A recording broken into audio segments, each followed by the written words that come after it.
まっすぐ自分の言葉は曲げねえ。それが俺の人道だ。この世界を否定する存在、それが内葉マダラだ。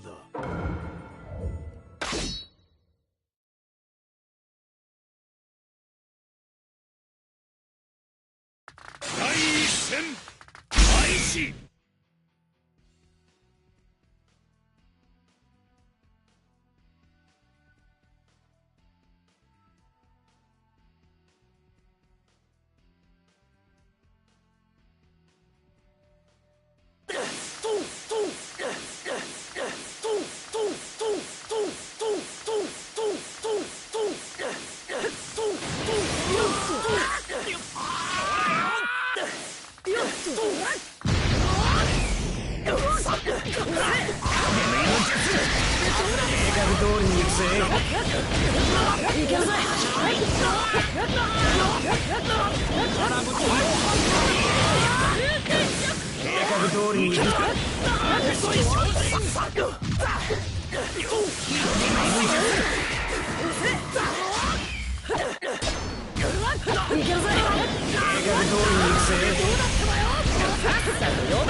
計画通りに行くぜ。第二戦開始。よっとよっと超大玉ら戦弾。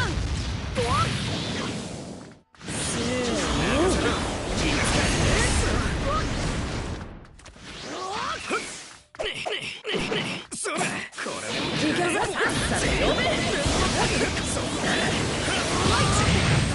影真似の術。呼んでください。ほらよ、この反対連撃。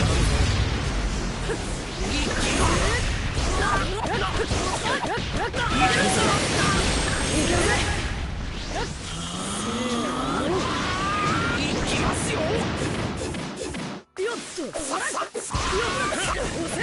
無駄ですよ。計画通りに行くぜ。いきますよ。この反対連撃。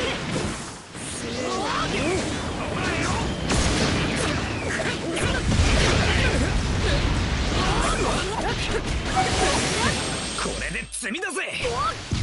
影真似成功。これが奈良家秘伝の術ってやつだ。妊婦影首絞めの術。勝負あり、そこまで。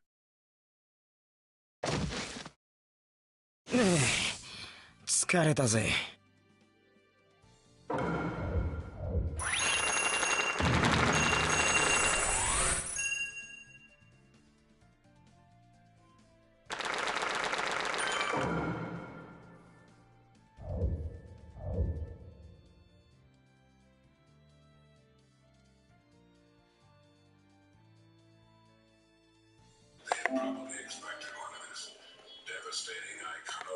Okay, I'm gonna test this. The mic is recording my voice and what is around here.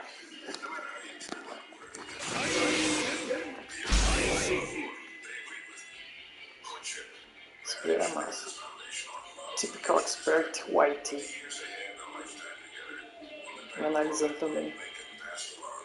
Simbora.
それでは僕勝ってません。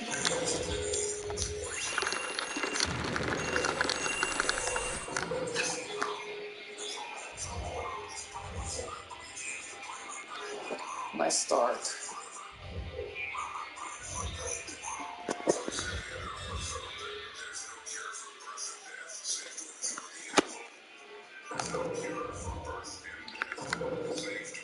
Mais uma pontinha.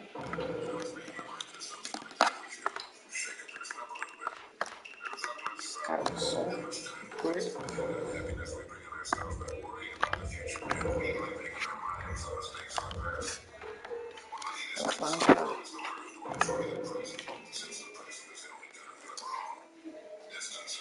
If there's someone watching and are listening to me, please give it a sign. Anything. 負けはしない。大切なものがある限り、この世界を否定する存在。それがウチハマダラだ。本気でお願いします。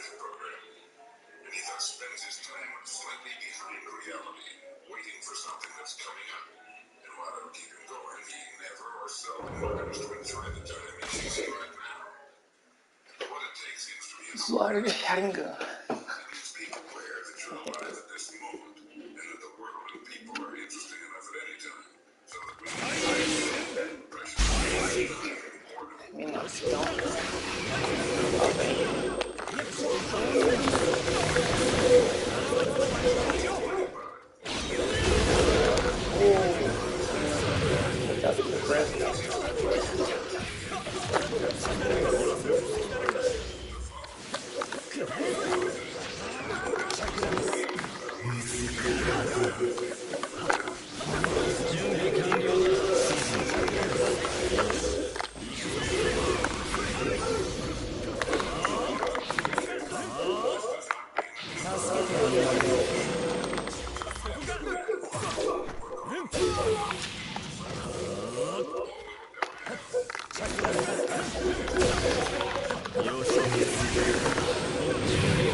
conhecer um bicho assim.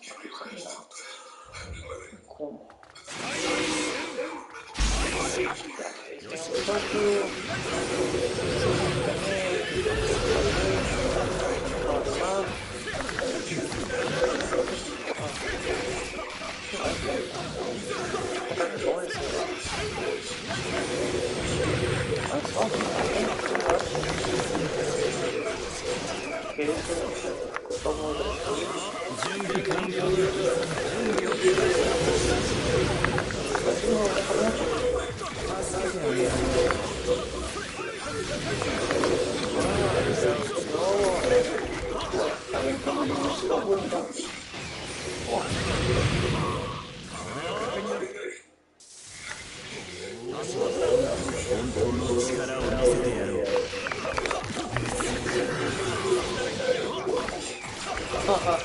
Até que ele spamado ele.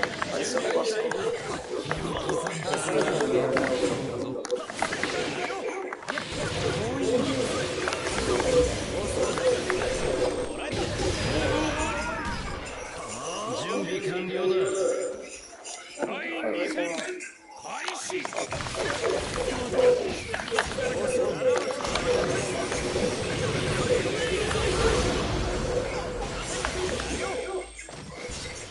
Ah, fala sério, cara.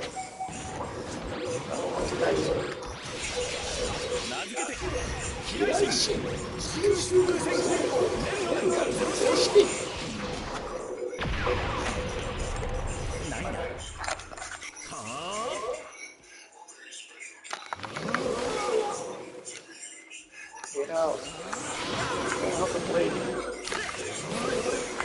助けてあげよう。準備指示。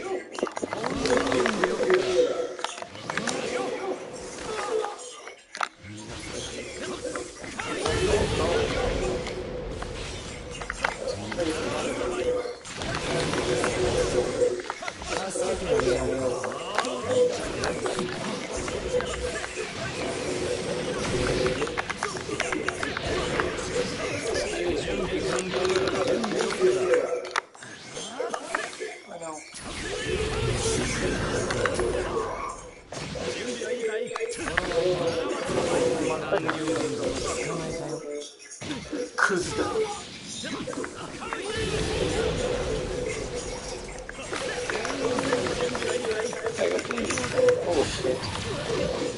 やるしかない。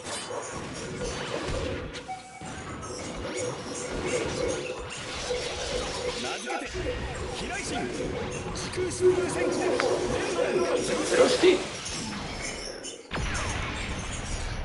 ないな。ナイスだよ。完了だぞ。No ideas what happiness is, where it's to be found, or what living is all about, and she longs for big club.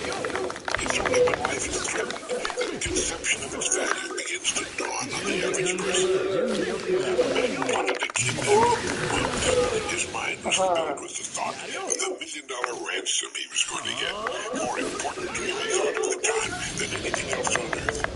Yet when he was surprised by the police, he dropped the suitcase containing the ransom and ran. 慕う者や愛すべき者がいるからこそ、今は誰にも負けない自信がある。名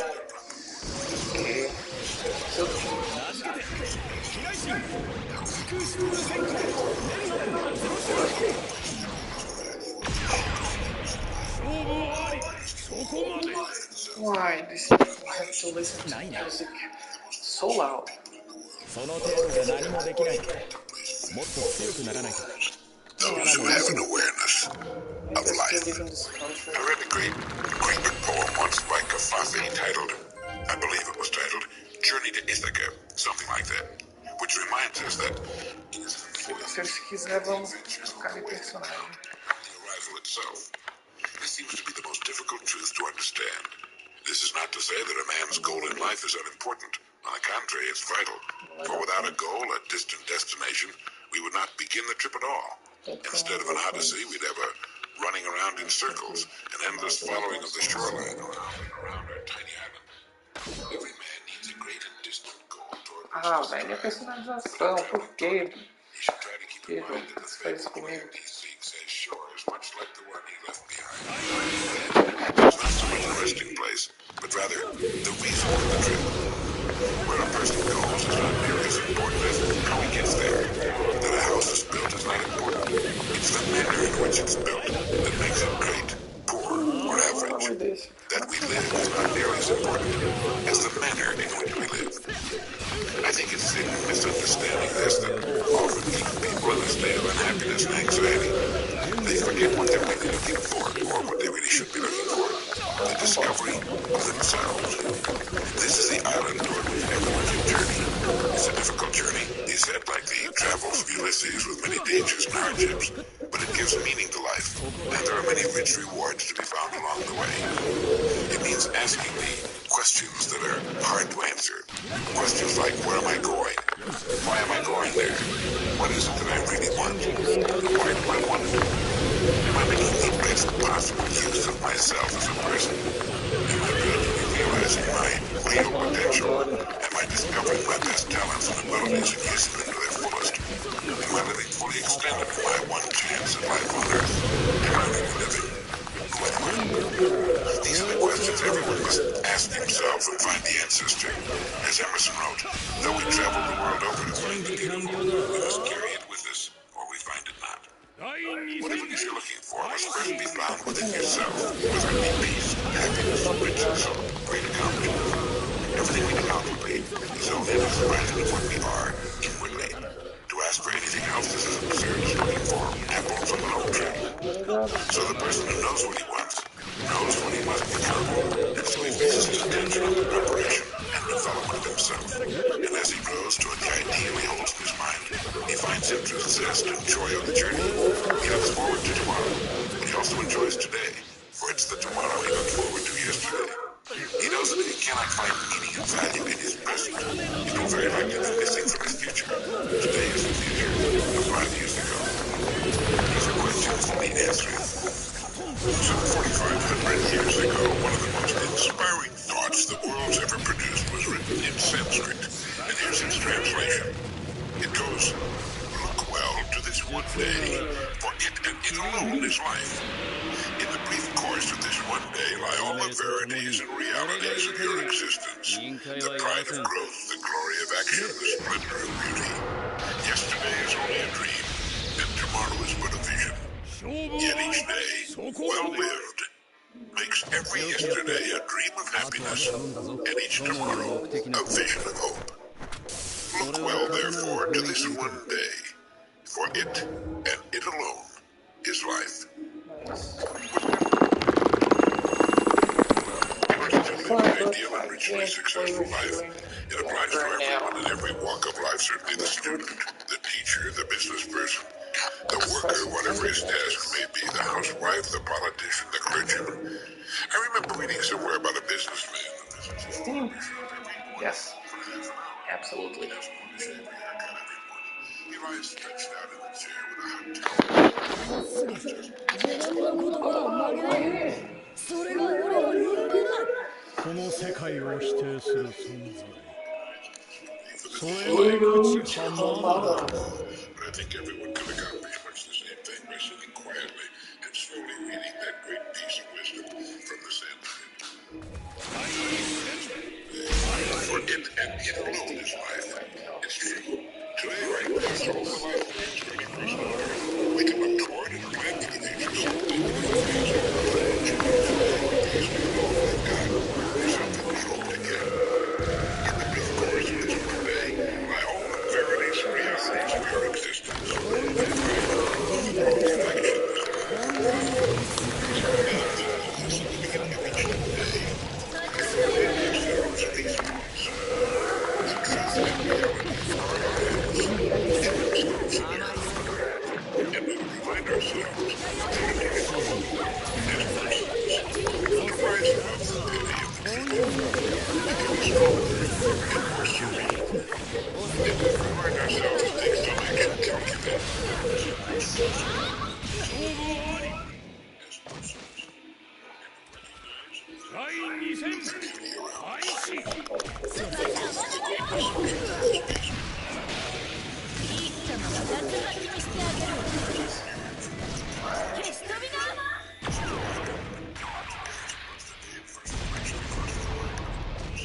whose name has long been forgotten.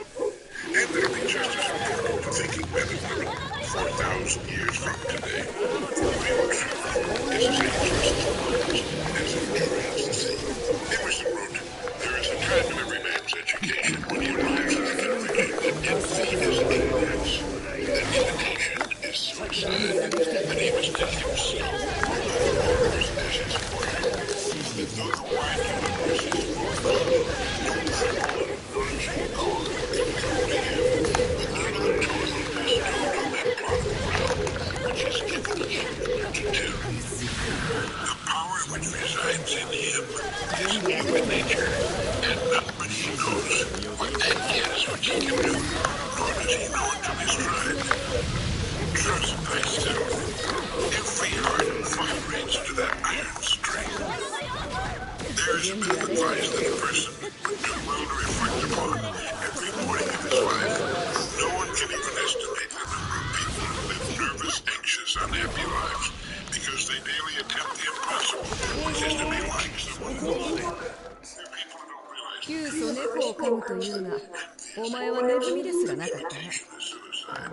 He must have used the word suicide because we have killed that which is natural in ourselves when we attempt to be like someone else. They need to recognize the truth also, that the power that resides in them is new in nature, that it has never appeared before in just that way on earth. That if they'll learn about and develop their own powers, they'll have no need of envy or imitation. Envy is ignorance because it means a person is ignorant of his own powers and abilities, his one-of-a-kind natural talent. He's never looked within himself for his own road to greatness, but instead seeks it in the lives of others. And when he fails to succeed, as do those he envies, as fail he must because he can't possibly be exactly like them. His image of himself shrinks. Not understanding that he is not like those he envies, he doesn't realize that this simple fact lies at the bottom of his failure. Nor does he understand that he can be as successful as anyone on earth if he will build upon that power that resides in him.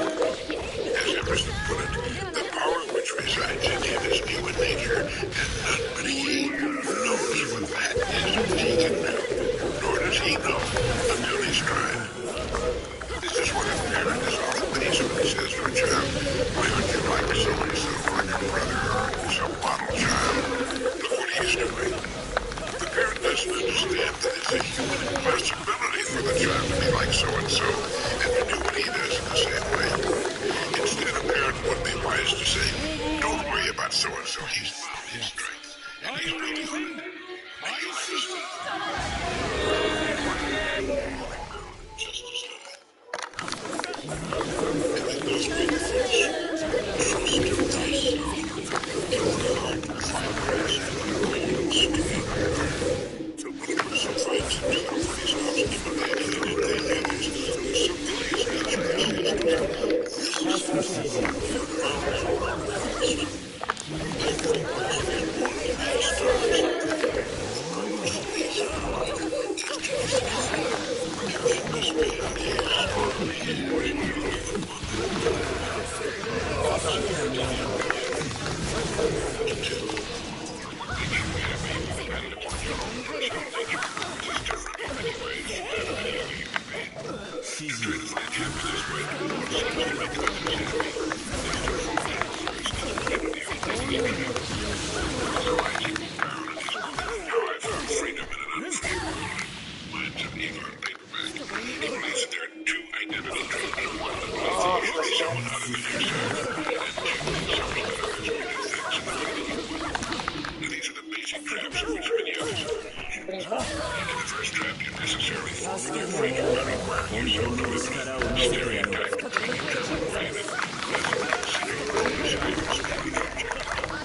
The second trap is more subtle but just as harmful to your freedom. You expect someone to have the same ideas, attitudes, and feelings that you have.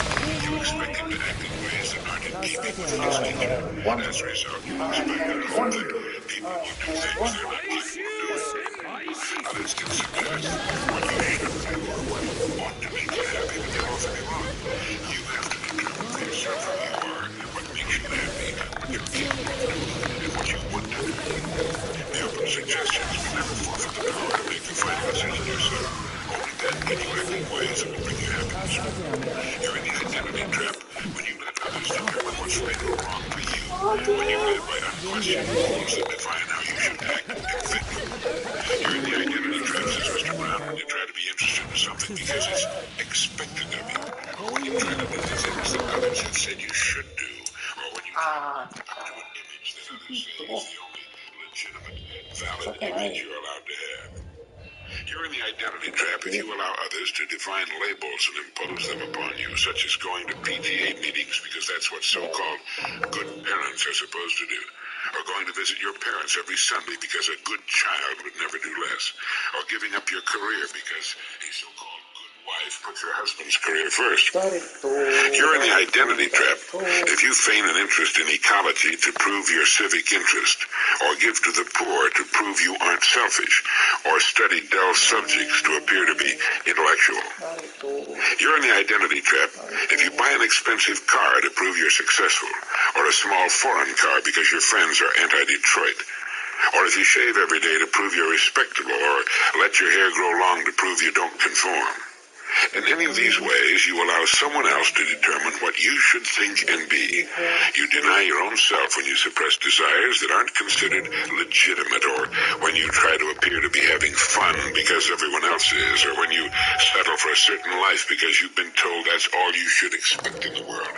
A little book that's meant a great deal to me, and I suppose thousands of others, is As a Man Thinketh by James Allen. One of the chapters of the book is entitled Visions and Ideals, and it's one of the most beautiful things I've ever read. It goes like this. The dreamers are the saviors of the world. As the visible world is sustained by the invisible, so men, through all their trials and sordid vocations, are nourished by the beautiful visions of their solitary dreamers. Humanity cannot forget its dreamers. It cannot let their ideals fade and die. It lives in them. It knows them as the realities which it shall one day see and know. Composer, sculptor, poet, prophet, sage. These are the makers, after all, the architects of heaven. The world is beautiful because they've lived. Without them, laboring humanity would perish. He who cherishes a beautiful vision, a lofty ideal in his heart, will one day realize it. Columbus cherished a vision of another world, and he discovered it. Copernicus fostered the vision of a multiplicity of worlds and a wider universe, and he revealed it. Buddha beheld the vision of a spiritual world, a stainless beauty and perfect peace, and he entered into it. Cherish your visions, cherish your ideals, cherish the music that stirs in your heart, the beauty that forms in your mind, the loveliness that drapes your purest thoughts. For out of them will grow all delightful conditions, all heavenly environment. Of these, if you would remain true to them, your world will at last be built. To desire is to obtain, to aspire is to achieve. Shall man's basest desires receive the fullest measure of gratification, and his purest aspirations starve for lack of sustenance? Such is not the law.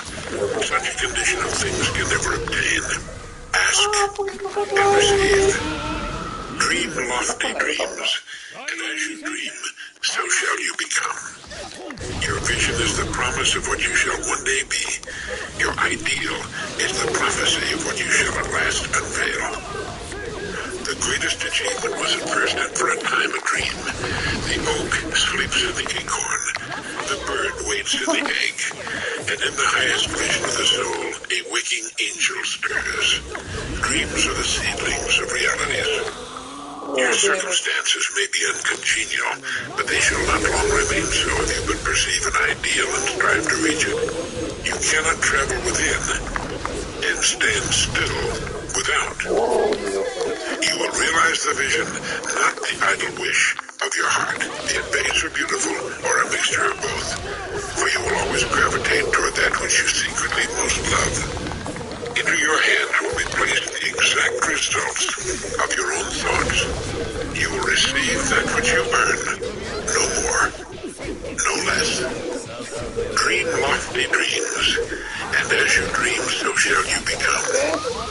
Your vision is the promise of what you shall one day be. Your ideal is the prophecy of what you shall at last unveil. Here's something worth keeping in mind. If one advances confidently in the direction of his dreams and endeavors to live the life which he has imagined, he will meet with a success unexpected in common hours.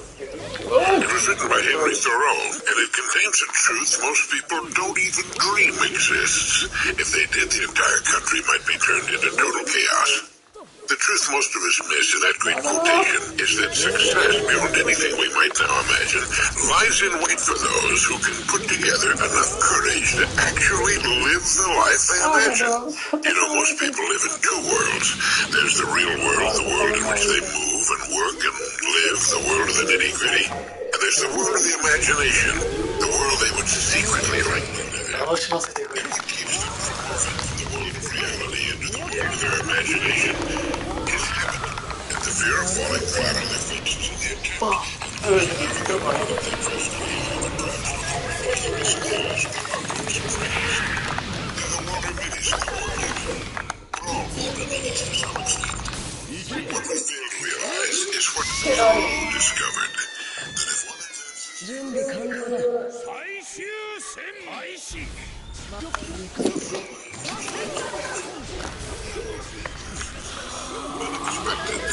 in common hours. Thoreau knew this because he did it. So did Paul Gauguin, the painter, so have thousands of others who have found to their delight and surprise that life pays off most handsomely when we're doing that which we most want to do, when we're actually living the life we've imagined for so long.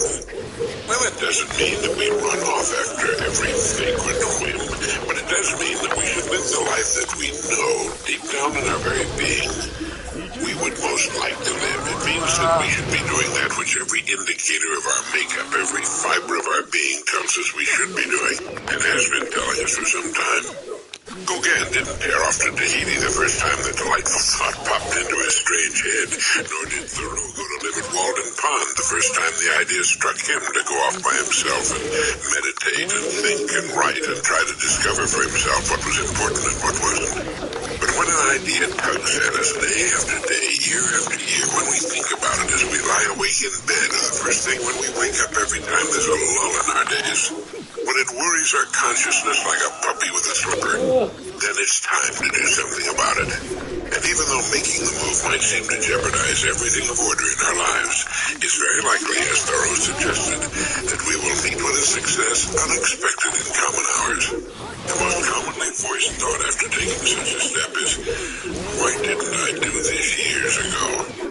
Emerson said a man should learn to detect and watch that gleam of light which flashes across his mind from within, more than the luster of the firmament of barges and stages. Yet he dismisses without notice his thought, because it's his. Once upon a time, there was a man who reached the end of his rope. It seemed that all the interest had suddenly vanished from his life. His creative wells had seemingly dried up. He still had his work, but it suddenly seemed meaningless to him. His family and his life receded darkly in his mind. Finally, nearing the point of desperation, he went to see his old friend, the family doctor. The doctor listened to his story, saw the depth of his depression, and then asked him, when you were a child, what did you like to do best? He answered, I like to visit the seashore. All right, the doctor said, you must do exactly as I tell you. I want you to spend all day 思って tomorrow た on 以 the 上 shore. に腕がなまってた Find って a ばね。 lonely stretch of beach and spend the entire day there, reminding nothing perfect. Take nothing to read, and do nothing calculated to distract you in any way. I'm going to give you 4 prescriptions in order. Take the first at 9, the second at 12 noon, the third at 3 o'clock, and the last at 6. Don't look at them now. Wait until you arrive at the shore tomorrow morning. Well, the man promised he'd take the doctor's advice. The next morning, a little before 9, he parked his car on a lonely stretch of beach. There was a strong wind blowing in from the sea, and the surf was high and pounding. He walked to a sand dune near the seething surf and sat down.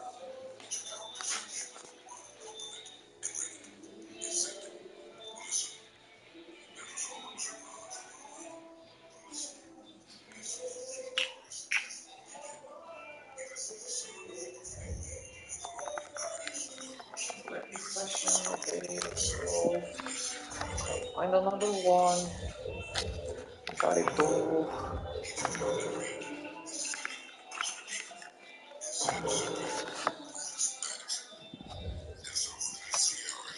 Still have 6K. まっすぐ自分の言葉は曲げねえ。それが俺の人道この世界を否定する存在、それが内浜だ。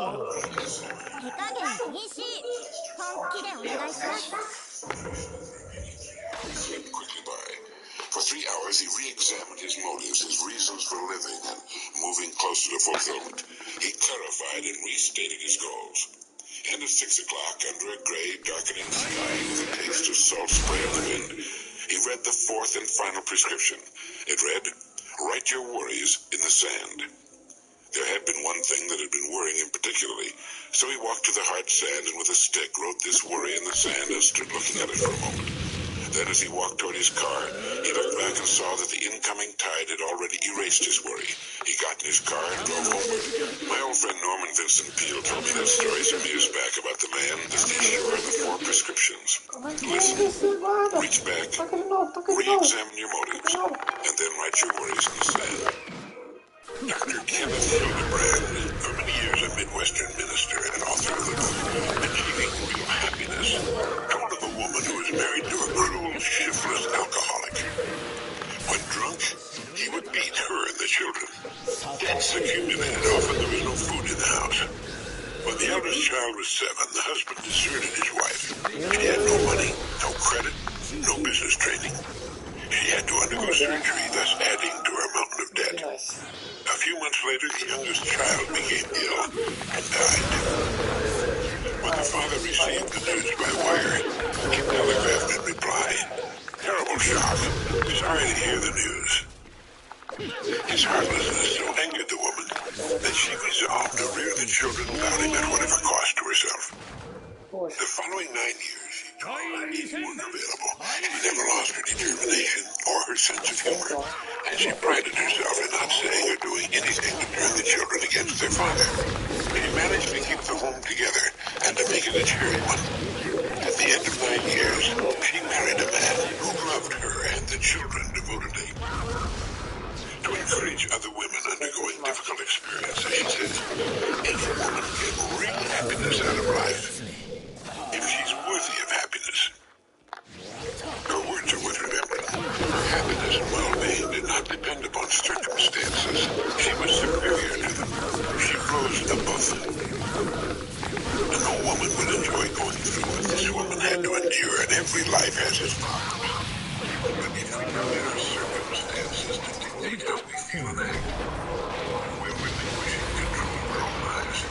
And it's our attitude toward others in the world that determines what happens to us. If the woman I mentioned had not developed her cheerful, friendly, successful attitude toward her life, the chances are absolutely she never would have found the right man and married again. もう終わり A か。この popular 戦 fallacy い held は by ほん almost の all young people and a large segment of the older adults それ is な that りに happiness 楽しめて hinges る on な。 pleasant circumstances and congenial surroundings. If people think that if their circumstances were better, they'd be happy. This isn't true. If a person cannot find happiness in his daily life now, unless he wakes up, he will never be happy, regardless of his circumstances. What the hell? The fact is, whether or not we admit to ourselves that genuine happiness is fundamental virtues of life.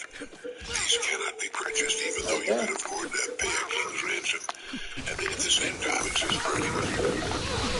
Every day of our lives is either successful or unsuccessful. If we permit the success of our days to depend upon things such as the weather, the talk and the actions of other people, and if we concentrate not on what we have, but rather on those things we do not have, well, we become little more than small mirrors of our surroundings. What we should remember is that each of us, in reality, shapes his world in his own likeness. If ours is not a happy world, it's because that's the way we see it. When a person finds himself when he stops imitating and envying others, there's something in his nature that says to him, "Sit. You found your road in life. That's fine. Success isn't due to luck or the breaks or anything else, circumstances or environment. Real success is a matter of finding yourself and building upon what you find, just as of those whom so many envy. Every person is born to be a star at something. The purpose of his or her life is to discover it, and then to spend his or her years building upon that plot of ground. It was given to him and to her. Would you like to know how to be happy? Well, here's a clue that not as known. You may already know it. It took one of the most brilliant minds to come up with a purely drastic and complete answer. His name was John Stuart Mill, who lived from 1806 to 1873. He became an outstanding philosopher and economist. He's believed to have had perhaps the highest IQ of any person who has ever lived. So unless you think you're smarter, pay attention. John Stuart Mill said, those only are happy who have their minds fixed on some object other than their own happiness. On the happiness of others, on the improvement of mankind, even on some art or pursuit. Followed not as a means, but as itself an ideal end. Aiming thus at something else, they find happiness by the way. Okay, to my mind, there's no doubt whatever that is the true and only lasting path to lasting and meaningful happiness. The definition is so excellent and people so often seem to be confused as to what happiness is all about. Let me repeat it. Those only are happy who have their minds fixed on some object other than their own happiness, on the happiness of others, on the improvement of mankind, even on some art or pursuit, followed not as a means, but as itself an ideal end. Aiming thus at something else, they find happiness by the way. I wonder why that isn't taught in school. I believe it's safe to say that not one person in 5,000 can give you an intelligent definition of what true happiness is all about. We must have our minds fixed on something other than happiness in order to find it. If we seek it directly, it will elude us forever. People say, I want to be happy, as though it's something that can be done to them, whether they do anything about it or not. Such people can never know happiness until they break out of the tiny world of themselves. Those only are happy who have their minds fixed on some object other than their own happiness. Therein lies the secret. The happiest people are usually the busiest people, almost always those whose business consists of serving others in some way. By losing themselves in what they're doing and where they're going, happiness quietly joins them and becomes a part of them. The miserable, unhappy people who cause such misery and unhappiness to others are the self-centered people who worry constantly about what they're getting out of it, rather than what they're giving. And the world is jam-packed full of them. Unfortunately, we see their harried, unhappy, furtive, ferret-like faces everywhere, pushing, they're grasping the ends. They fear life, they fear death, they're the pitiful challenges of humanity, and they pay a terrible price for their ignorance. All right, no more mystery then as to what happiness is all about. If you're not happy, it's because you're not meeting John Stuart Mill's simple directions and definition. If you do qualify, you're a happy person. The thing I like about the definition of it, the best is the best, is that it places a responsibility for happiness not to be lost. I was staying at a resort hotel, the Grand Hotel on Mackinac Island in northern Michigan. One evening after dinner, I settled myself comfortably in a chair on the porch that runs the entire length of the old frame hotel. Supposedly it's the longest porch in the world. Just to relax and enjoy the delightful evening. There was a light breeze and a good moon. The lake was beautiful, and the lights of the passing ships could be seen. The Everglades stood out clearly in the moonlight, and it was altogether one of those really great times you remember. Before long, a young couple came strolling down the long porch. They were walking arm in arm, and I thought that they were all that was needed to make the picture complete. They walked slowly by me and then took seats not far away. They were silent for a moment, and I naturally thought that they were enjoying the remarkable beauty of the scene and the night as much as I was. When the young woman spoke, I eyed her words because I wrote them down as soon as I could stop laughing. She said, I hate the smell of horses. There are no automobiles on Mackinac Island. All the transportation is done with horses, and they naturally find their own unique flavoring to the island's atmosphere. I found it charming, and a lot less irritating than the noise and fumes of cars, taxis, and trucks. But what made me laugh, of course, was that in the midst of all that beauty on one of the most beautiful evenings of the year, in so romantic and charming a setting, the only thing the young woman noticed that was worth mentioning was the faint odor of horses. It looked at me in surprise when I laughed, so I had to explain why. which neither of them found to be amusing at all. In fact, the young woman seemed somehow offended, and they stood moved away from the strange character who not only eavesdropped but also laughed at them. The sad thing about it all was that the attractive young woman belongs to that starving newspapers make it their business to spend their lives focusing on the wrong things. I'll bet if the young man gave her a string of pearls and busy herself with a minute inspection of the clasp, such people can spot a tiny cloud on the horizon. They don't appreciate the good qualities in people but complain about their defects. If their children bring home report cards with 5 reasons why they don't look for what's right, but what's wrong. In a world of miracles and beauty, they see only horse droppings. If you mention this to them, they'll usually say you have your head in the sand, and they have it all backwards. There's nothing in the world that's perfect, and it's our job to eliminate as many defects as we can, but pity the poor people who go through life seeing only the fly specks on the window of the world. We speak of recreation without being mindful of its original meaning, its real meaning, which is to recreate oneself. Recreation should be re-created so spent that we can re-evaluate things, our lives, our work, our goals, our reasons for living, our service, our contribution, our education, our enjoyment, around the call for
発言やけど、討論どう考えたい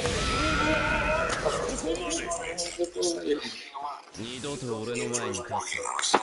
He likes to walk in the rain, too. He can find happiness from the sound of the surf or the crackling of a fire. Abraham Lincoln said that people are about as happy as they make it. Sorry.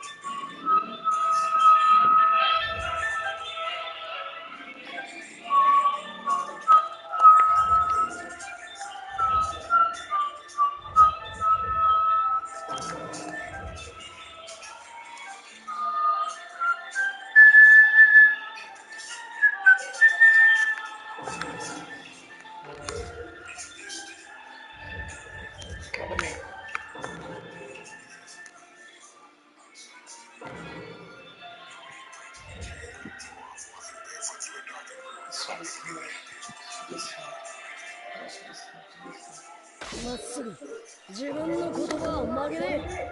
それが俺の人道だ。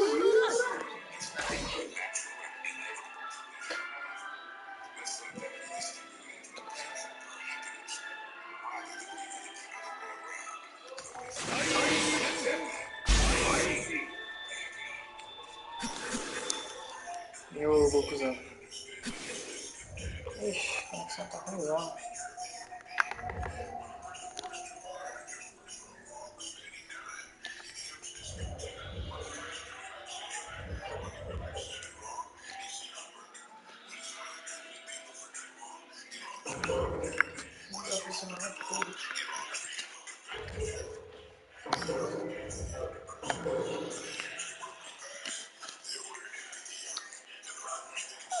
Check my voice.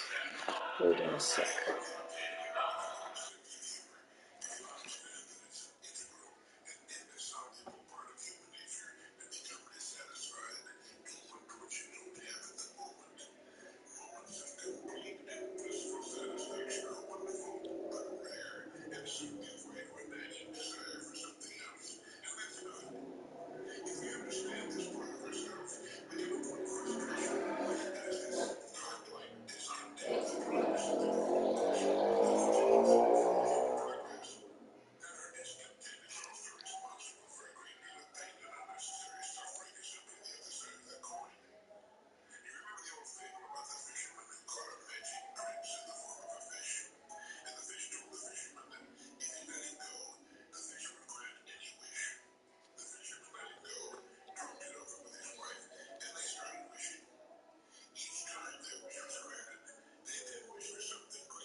Let's see if my voice comes out.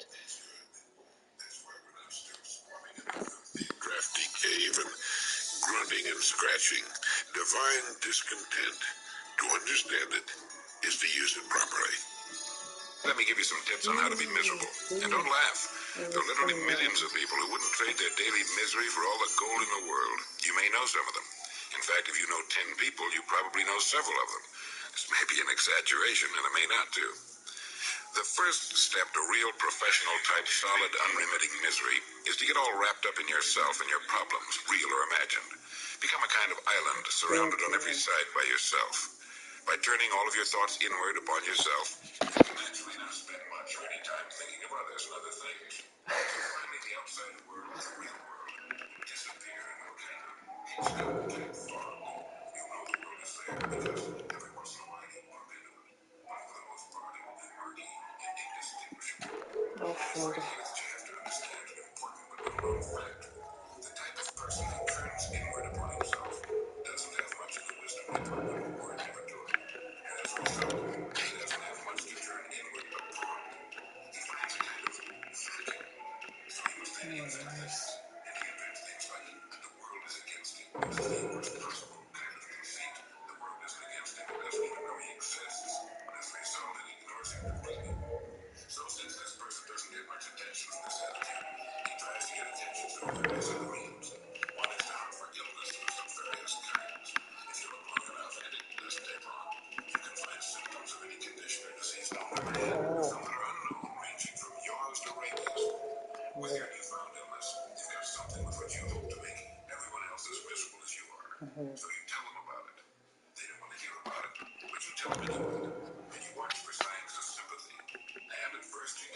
Coisete do família Tira. Esse aqui eu gosto, esse aqui assim, tem jogar, esse aqui tem que manter.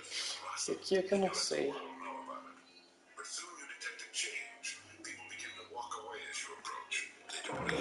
Esse que eu tenho ele mais bonito.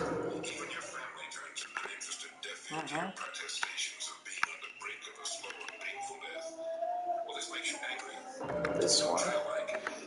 And his father. Which is this one? Do jeito nenhum, assim.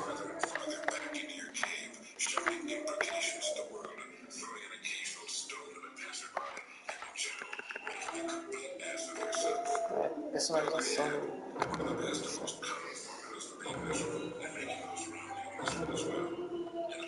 Eu não fiz personalização dele.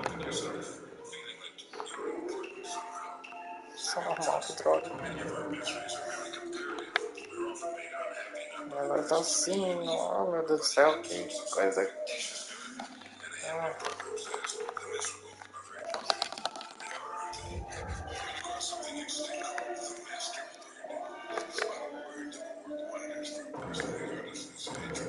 Essa personagem, nome de cara. And our father. This one. Is Kazekage hat. So still nothing else, I guess. Let's see. There's the orange one. It's cool, but eu gosto do chapéu. Sou Kazekage.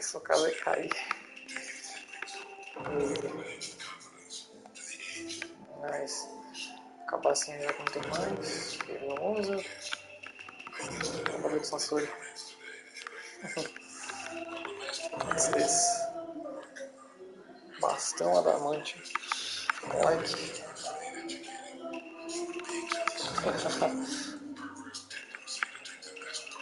Esse aqui atrás? Ah, pode crer.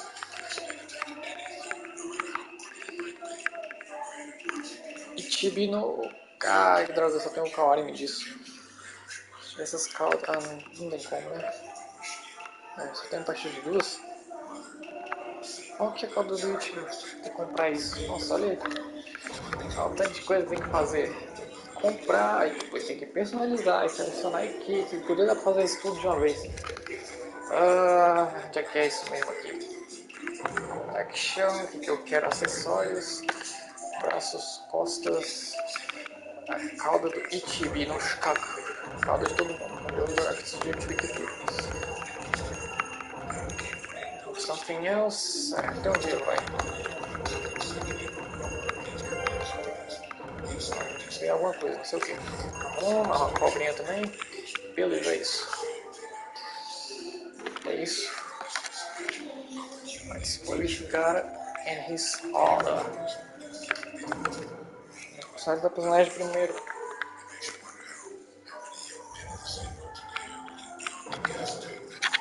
Muita coisa pra fazer. Curti desse. Ai. Kawarimi. Atenção, não, só tem. Aqui.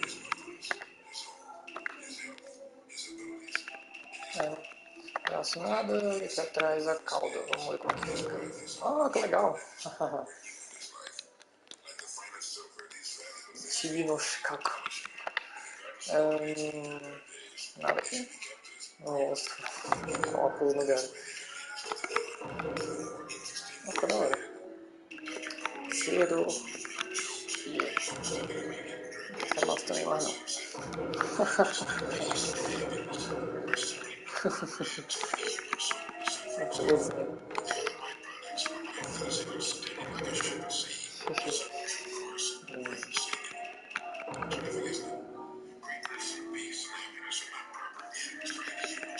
Agora é onde? Isso. Deixa eu lá. Ok. Precaução para fazer isso. Salvas, salvar. E agora espada. It is here. Which has nothing. Is nothing. Dá pra fazer. Maravilha. Braço. Comprar um rombo. Esse bicho, sei lá. Deidara. Podia botar o do Deidara no lugar, né? Já que ele enfrentou. Caco. Isso. Vamos ver. Se acalma também, não. Não é 28. Tem acontecendo essa flor. Tá, acho que também foi Kazekage, então nada mais justo. Tentei. Falei Kazekage. Não lembrou nada pra tu? Ah, cara. Se botasse óculos nos dois. Tá aí. Vou botar.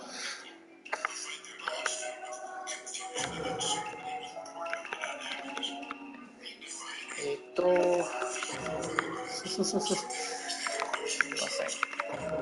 Nossa. É isso, vou botar o óculos no lugar também. É isso. Certo que tem. Shit. Só tem um. Ok. Tá com o bagulho. Agora botar no lugar. O óculos.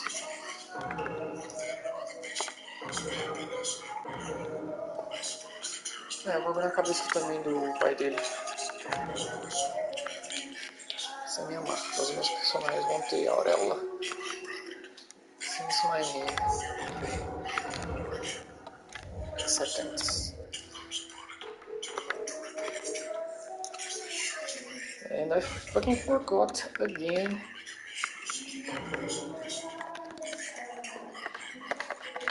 Das foda. Como é que é o nome dele mesmo? Coisa, eu tenho que saber o nome dele.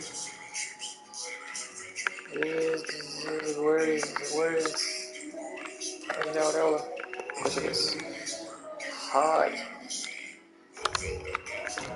Yes. Yes, sir. Yes, sir. Yes, sir. Não. Salvar. Sim. Sim. Não tá lugar. Ah, ele me salvou. Ah, salvou sim. Opa.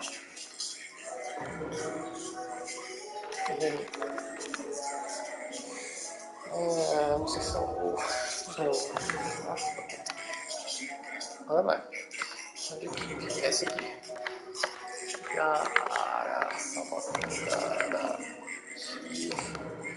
Aqui. Lança. And. Tiris. Uti. Então.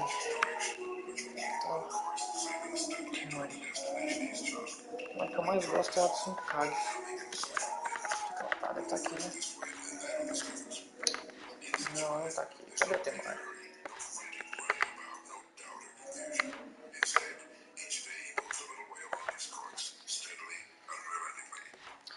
Can't find the characters. Why? Must be here. Sim. Comprei, yes. Comprei. Não consegui jogar nossa personalização nenhuma.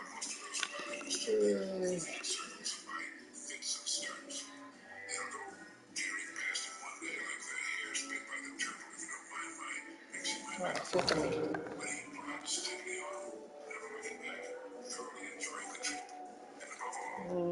Não dá. Só o galho pai.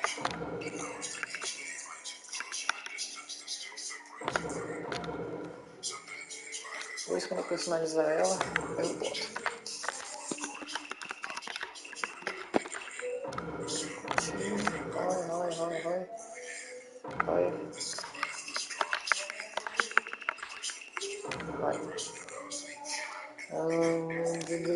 Salvar. Ok. Vamos ter salvar.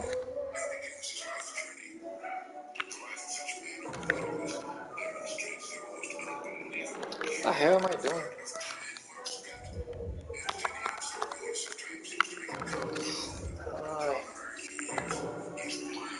Equipe. Tools. Oh.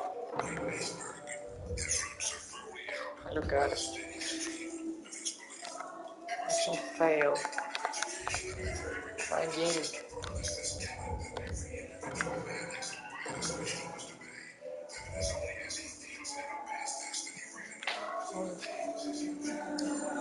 Se as músicas pelo menos tivessem mantido essa qualidade. そんなつもりないですよね。この世界を否定する存在、それが内浜だ。手加減禁止。本気でお願いします。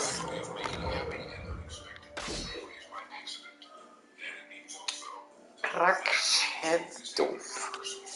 Let's go. Band.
It's frequently found a lot of boredom and frustration from not knowing enough about it.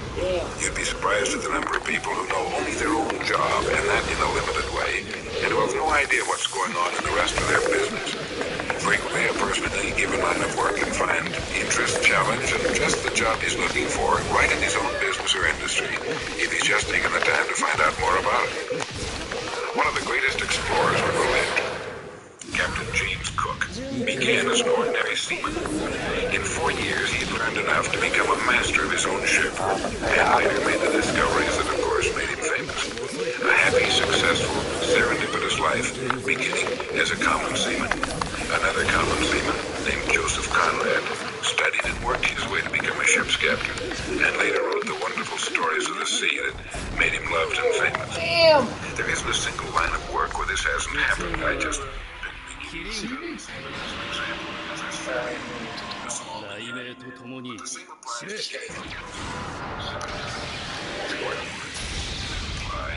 Whatever you do for a living. Some time back, I was in San Diego for a meeting, and I met a wonderful young couple who'd been married only a few days. Handsome, young, intelligent. Well, it was a pleasure to see them together. After the meeting, they drove me back to my hotel in Mission Bay. We got to talking about them. I mentioned to them what each element had said to reporters who had thought the secret to a happy marriage was. They had probably expected one of this. Devastating, iconoclastic comments, but his reply simply was, Curtis, there's the secret to happiness in marriage. I'm convinced of it. No matter how you turn that word, it comes out winning. The young couple was thoughtful, and they agreed with me. 委員会を束ねる影は上昇でなくてはならん。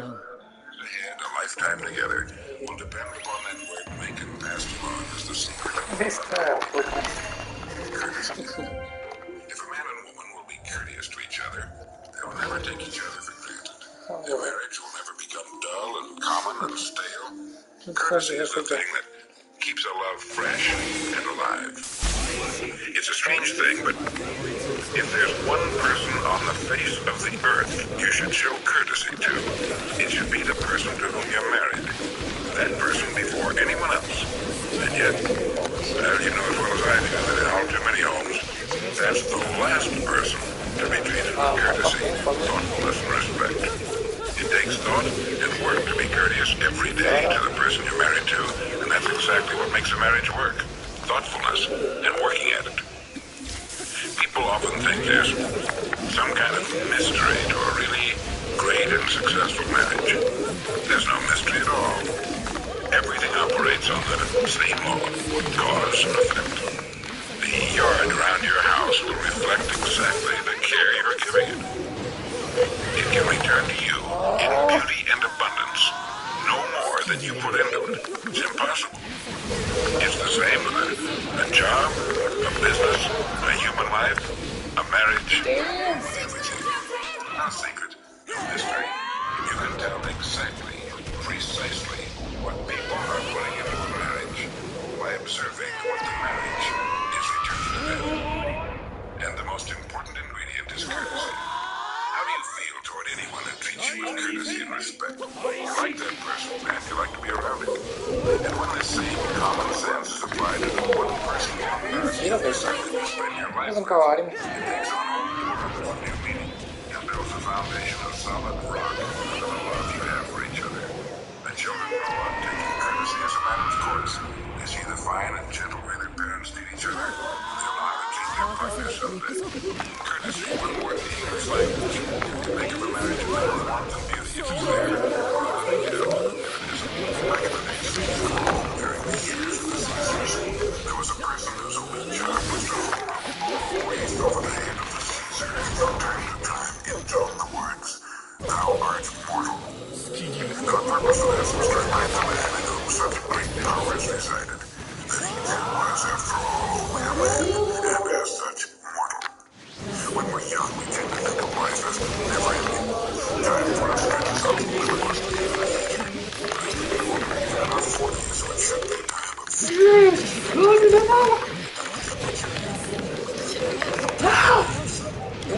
might guess our mortality, or it might be something shortest and brightest or a perfectly normal tweak in the spectrum. But we get these things time is not so long, standing still for us, that we, like these Caesars of old, are here. This sort of reminder fills you with pain and plunges into the deep like depression. But to a fairly normal, reasonably well-adjusted person, this can still just remind you that as the time is the days are not things to be waiting for until Saturday or a birthday or Christmas, but rather to be savored and enjoyed one by one, hour by hour. From one understanding that to be all time is so is really nothing more than a chemical part of ourselves. It reminds us too of our leadership, being more patient, more tolerant of others, particularly those we love. If we're mature enough to love anyone, it means exactly that. It reminds us to follow our answers and obey our certain people. Like that of that on the side of dinner. Those we love as well as ourselves through passages during this duration. So let's let them know we enjoy sharing it with them. And if we don't always enjoy it, let's fake it. Let's pretend we do. After all, the trip really isn't all that long. お前もこの戦いも価値のないものだった。 Have a nice skating. It reminded me that 75. People 75 is a good, thoroughly enjoyable age. Maybe we'll all live to be 85 or 95, and maybe we won't. Ninguém, simbora. Eu tenho chance com esse time na piada. Tentar. An old friend of mine once said, in a life where death is inevitable, never worry about anything. Sure, it's easier said than done. I remember reading a story about an old man who was planting a young tree in his yard. His neighbor hailed him and said, "What are you planting a tree for? You'll never live to see it grow." And the old man calmly went on with his planting and said, "I believe you have to plan on dying tomorrow, or living forever. Well, I'm not planning on dying tomorrow." George Santayana once wrote that there's no cure for birth and death save to enjoy the interval.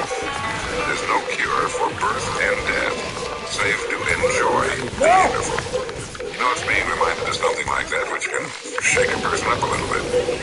thought much about how much time we waste and unhappiness we bring on ourselves by worrying about the future and reliving in our minds the mistakes of the past?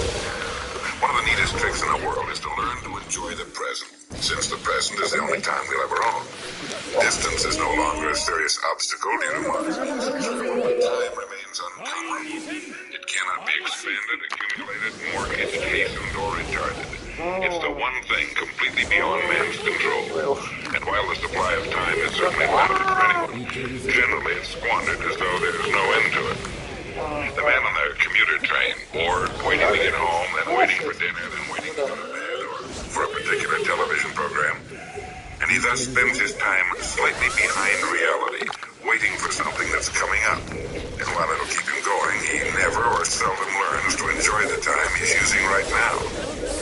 But what it takes seems to be an awareness of living. It means being aware that you're alive at this moment, and that the world and people are interesting enough at any time, so that we needn't waste so precious a thing as time in boredom. If we know where we're going in the future, we can do our work the best we can, give it everything we've got, and we don't need to worry about it or the future. And as for reliving our mistakes of the past, this is the easiest advice on earth to give, and probably the most difficult on earth to follow. Everybody knows that it's perfectly useless to relive in our minds the dumb stunts we've pulled in the past, but this doesn't keep us from doing it. And again, according to the experts, the solution may be found in living for the present and enjoying it as much as we can. This does not mean that we should not plan for the future. We should. こうなることは初めから分かっていた。勝負はあり、そこまで。Really never comes. If we find it difficult to enjoy the day in which we're living, we should remember that what we're waiting 忍 for 界を may 束ね not る be the 影 same kind of day. 上昇でなくてはならん。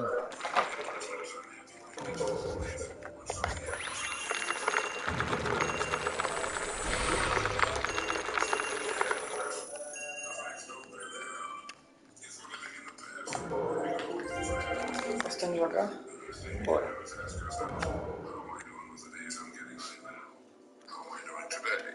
It's not how much we have, but how Vou much we tocar. enjoy. Being aware of the present and its possibilities, and the chances are you'll enjoy it. The head of a great corporation died in his New York office of a heart attack. Later, when it came time to clean out his desk and collect his personal effects, he handed a feeding line wrapped on a stick, complete with bobbers, sinker, and rusted hook, was found in his bottom desk drawer. It was probably the one he'd used as a small boy on the farm in the Midwest. Had that relic of younger carefree days represented his real dream of what living was all about? He'd gone to school, found a job, got married, worked hard, purchased a home with an installment plan, and lived the niceties of living. Children had come along, and there was their education to think about. There were the promotions that came from hard work and native ability and the passing of the years. There were the clubs and civic things, the professional associations, the crises on the job and at home. And finally, the top job with a company that had grown very much larger with the passing of 30 years. The top job with its responsibilities to stockholders, employees, customers, research and development, finance. The kids are out of school and married themselves now. It had all happened so fast, and with no real plan of any kind. It had been school, then job, then work, then promotion, then family and income problems, and suddenly there he was on top of the pile. And rummaging in his things in the attic of the basement, came across that old worn-out fishing outfit with its tiny hook for bluegills and the red bobber with the paint all peeled off. The string had almost come apart in his hands. He sat there and remembered that cool little creek with the summer smell of it and the green moss along the bank, the frogs plopping into the water and the water bugs sleeping in the willows along the bank. He remembered the excitement of seeing that bobber suddenly disappear and the frantic tug of the fish on the line. And finally a nice string of them for dinner. And suddenly, he'd wanted to go back. He realized.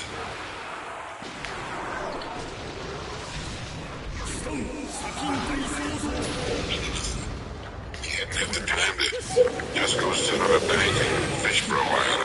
He'd want a twig and feel the sun on his back and wait for the bobber to disappear. The time and the leisure to listen to the voice inside and get things straightened out in his mind as to what was important and what wasn't. Things like 忍 goals, 界を束ねる影上昇でなくてはならん。and he put the fishing outfit Não, que é isso? Tá legal. E tive a me divertir.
Droga.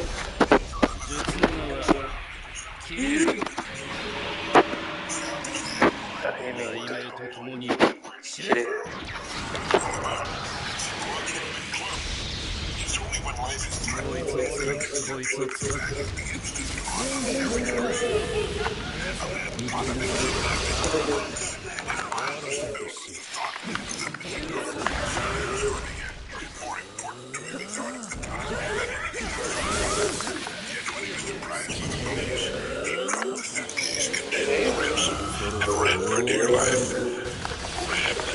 For dear life. If there's a sudden threat of death to put things 忍びである以上、武は必須。俺の腕を磨き続けねば。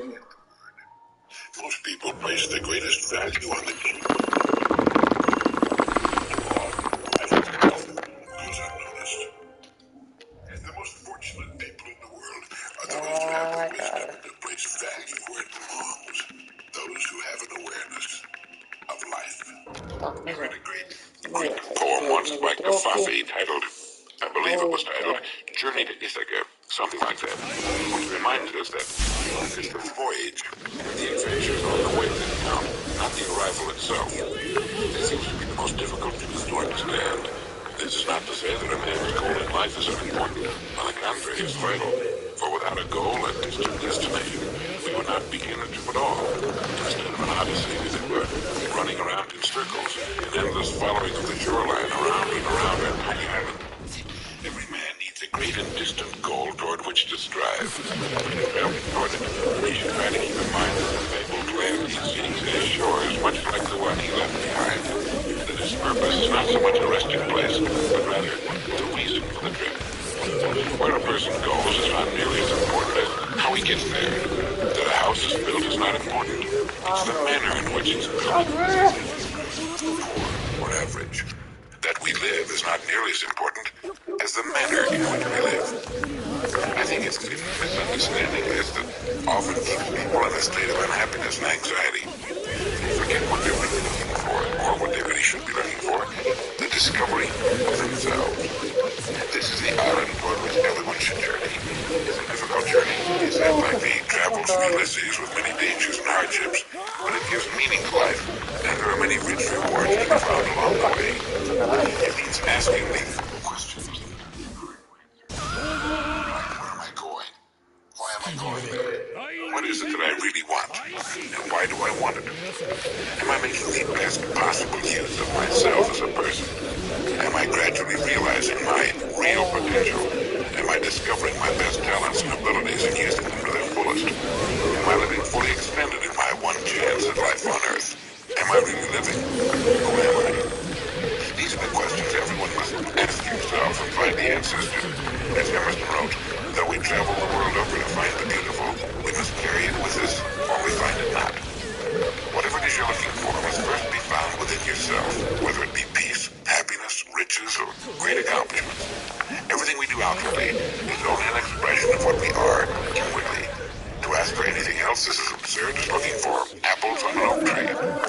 So the person who knows what he wants knows what he must become, and so he fixes his attention on the preparation and himself. And as he grows toward the ideal he holds in his mind, he finds interest, zest, and joy on the journey. He looks forward to tomorrow, but he also enjoys today. To yesterday. He knows that if he cannot find meaning and value in his present, it will very likely be missing from his future. Today is the future of 5 years ago. These are questions that need answering. Some 4,500 years ago, one of the most inspiring thoughts the world's ever produced was written in Sanskrit, and here's its translation. It goes, look well to this one day, for it and it alone is life. In the brief course of realities of your existence, the pride of growth, the glory of action, the splendor of beauty. Yesterday is only a dream, and tomorrow is but a vision. Yet each day, well lived, makes every yesterday a dream of happiness, and each tomorrow a vision of hope. Look well, therefore, to this one day, for it, and it alone, is life. With that one bit of ancient philosophy and little else, a person could live an ideal and richly successful life. It applies to everyone in every walk of life, certainly the student, the teacher, the business person, the worker, whatever his task may be, the housewife, the politician, the clergyman. I remember reading somewhere about a businessman who visits his barber shop every morning for half an hour. He doesn't want to shave or haircut every morning. He lies stretched out in the chair with a hot towel on his face, not just because it's soothing and relaxing, but so no one will recognize who's sitting to him. And during that half hour, he gets himself organized mentally for the day ahead. Sounds like a good idea, but I think everyone could accomplish much the same thing.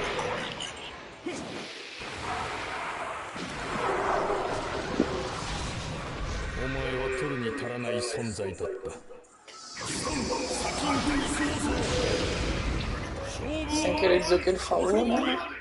O time já bonito. Gosto. Trocar essa palavra. 結局のところ、お前もこの戦いも価値のないものだった。All the verities and realities of your existence, the pride, growth, the glory of action, the splendor of beauty. Valeu sim, valeu a experiência. We could remind ourselves E aí, cara? Você troca de personagem ou of our lives. deixou a sessão?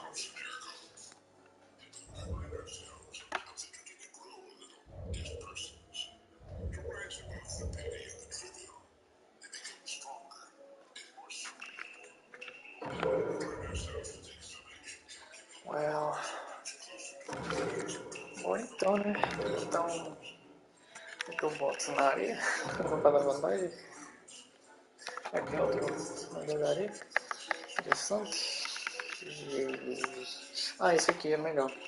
O portão mais louco da areia. E das duas áreas, aquele é um pouco menor. Esse aqui é legal. Maiorzinho. Eu vou dar o fundo, né? Que tá na neve. Vamos pra praia, não sei se tem dinheiro suficiente, só bora. Vamos ver quanto dinheiro eu tenho. Então, let's listen to something.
jogo.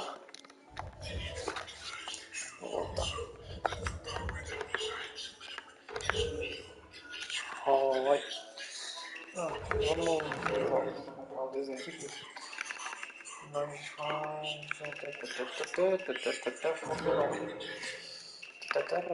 vamos dar olhada. Que mais que é bonito? Isso aqui é bonito também.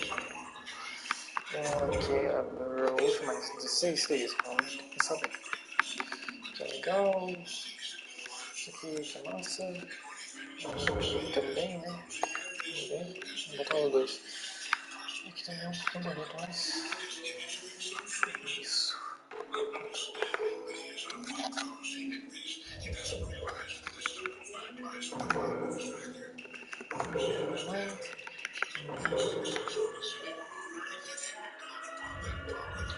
Tá nice.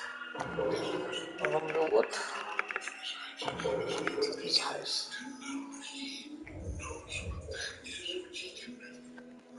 Primeiro.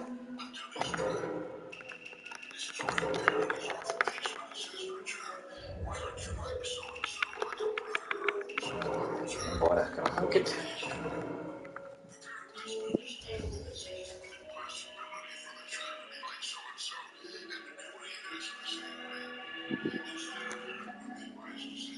この世界を否定する存在、それがうちはまだ。まっすぐ自分の言葉は曲げねえ。それが俺の人道だ。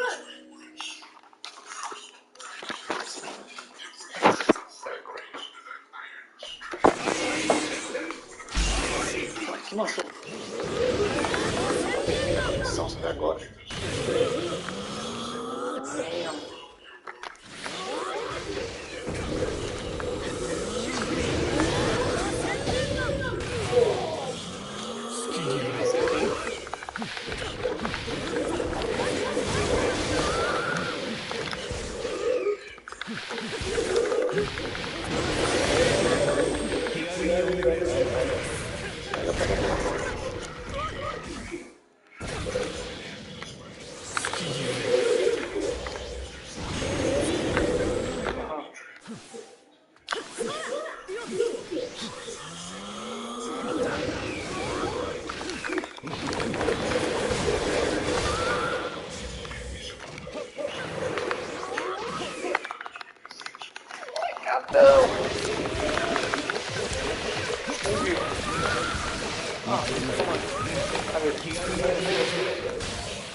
究極の現実。終わらせようとし。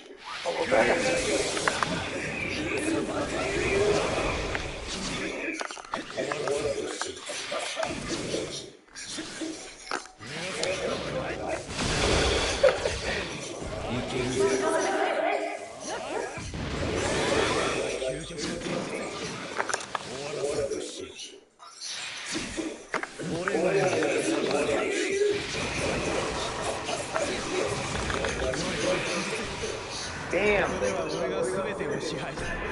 しれと消えろ。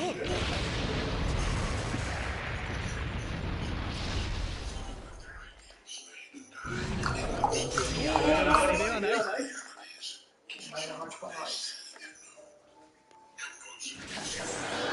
最終戦開始。こ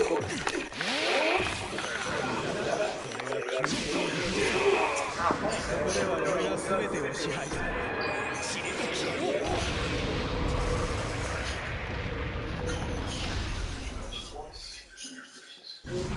現実に抗う術はない。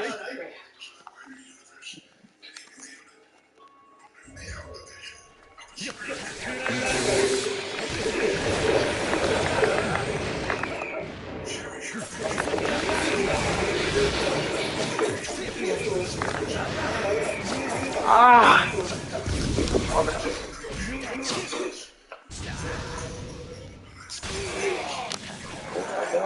いけるぞ。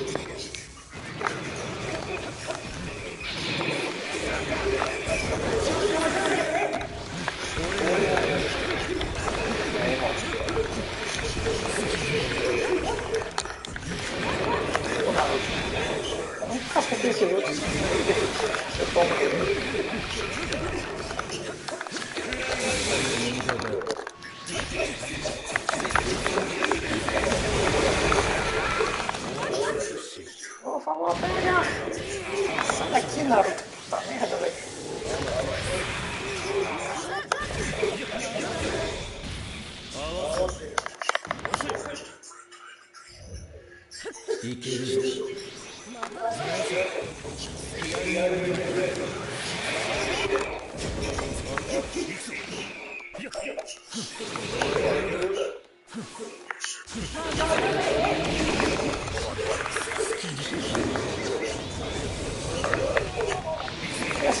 Estou vivo!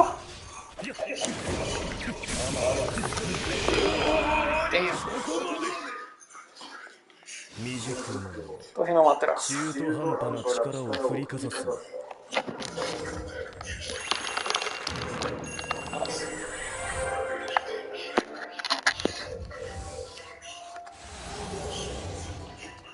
Nossa, se tivesse gato, eu ia subir de rank do bicho, porque tinha que ser com um cara lag. Ah, não dava pra ter ganhado.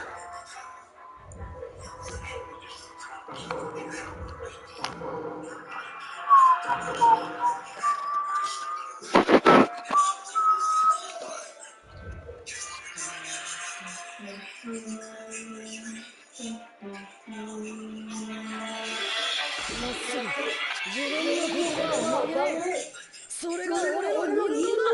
この世界を否定する存在、それが内浜だ。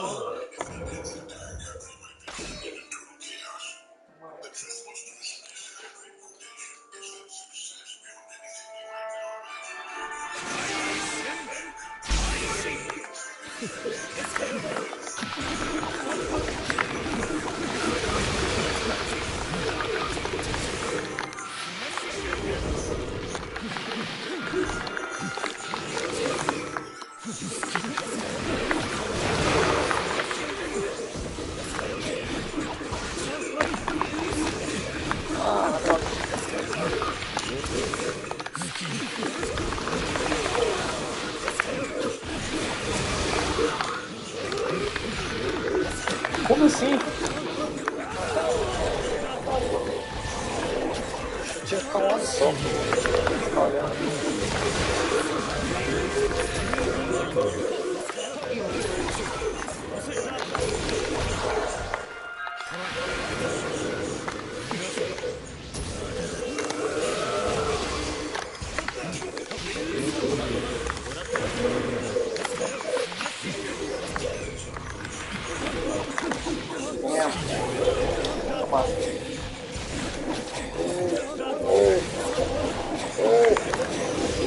おさん助けてください。第2戦開始。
ここまでだ。任せたぜ。好きに呼べ。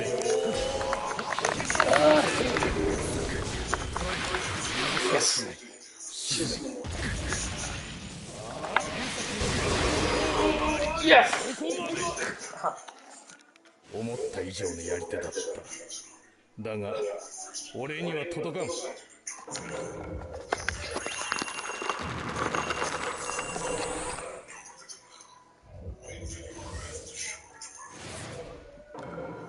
Mais umzinho. Mais um azul. Mais um azul.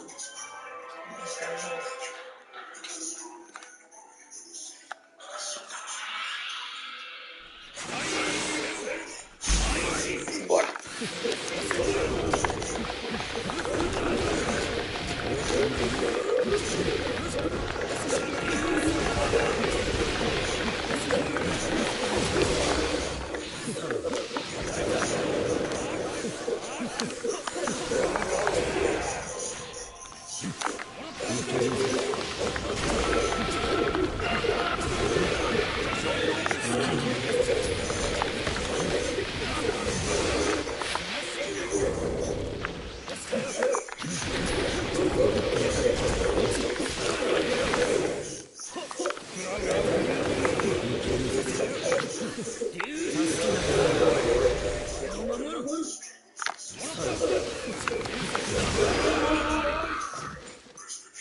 Yes. 第2戦開始。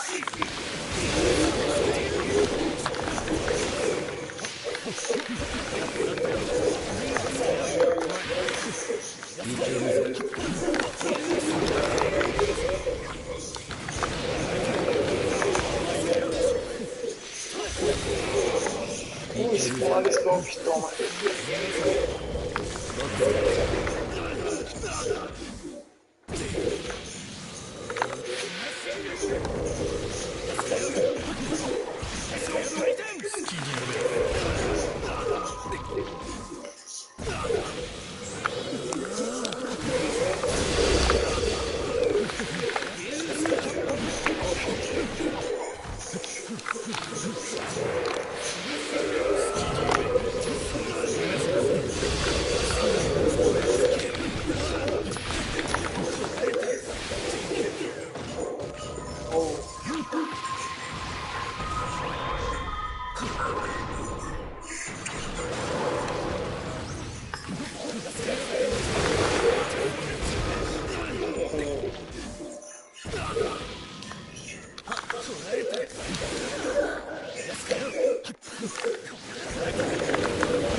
そこまで。忍びである以上武は必須。俺も腕を磨き続けねば。GG Mario. Thank you very much. Appreciate it. Claps. And wait for it. Ooh, general tuning.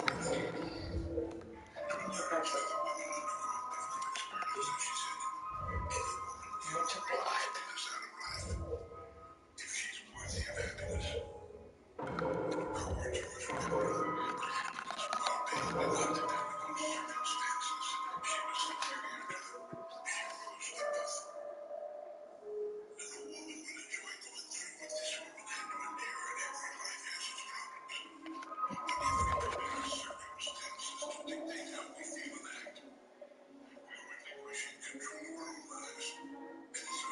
この世界を否定する存在、それが内葉まだ。まっすぐ自分の言葉を曲げねえ。それが俺の人道だ。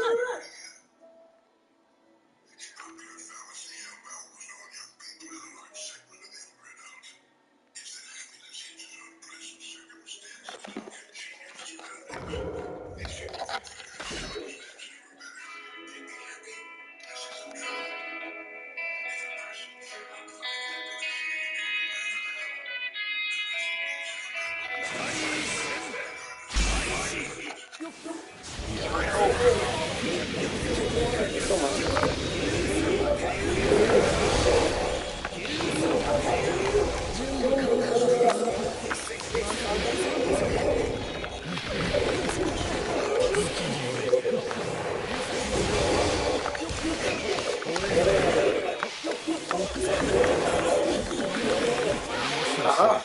Sí, son de... Otro trabajo hacer.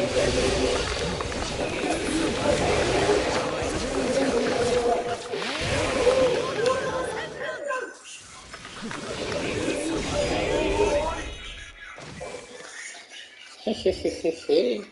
Ah, cara, que topo. Sacanagem.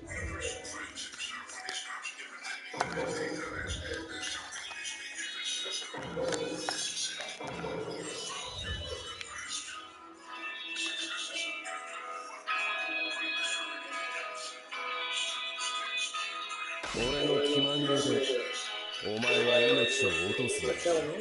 この世界を否定する存在、それが内葉まだ。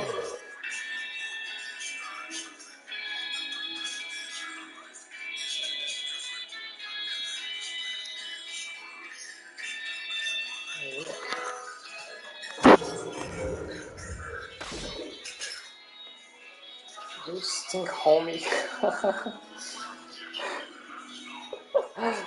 Cara, esse nome, bicho. Stink, homie.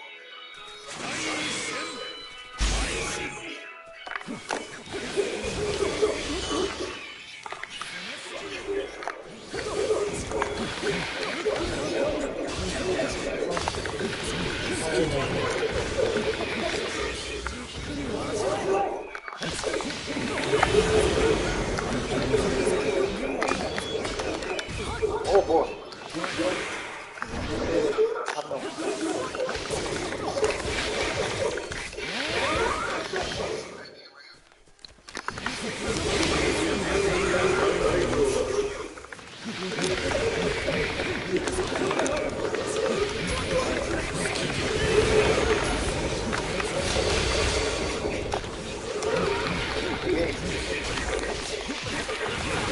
Ah, vou ter que passar.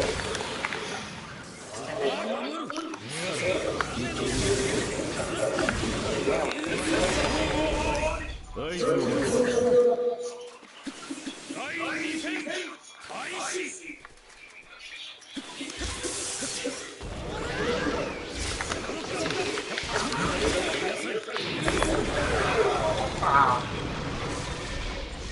術の名はキリン。雷鳴とともに散れ。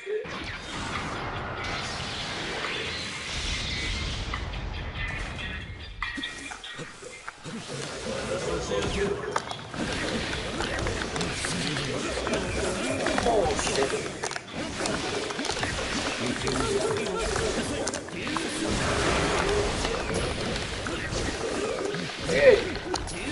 Eu te expliquei, caralho!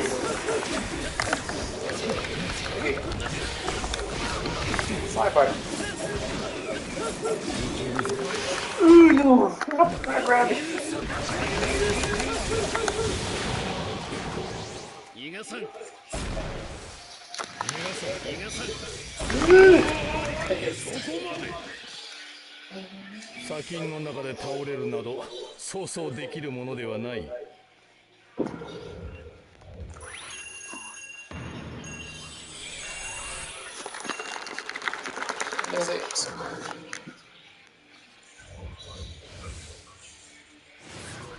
General Tuning. Simbora, vai. Vamos com tudo.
任界を束ねる影は上昇でなくてはならん。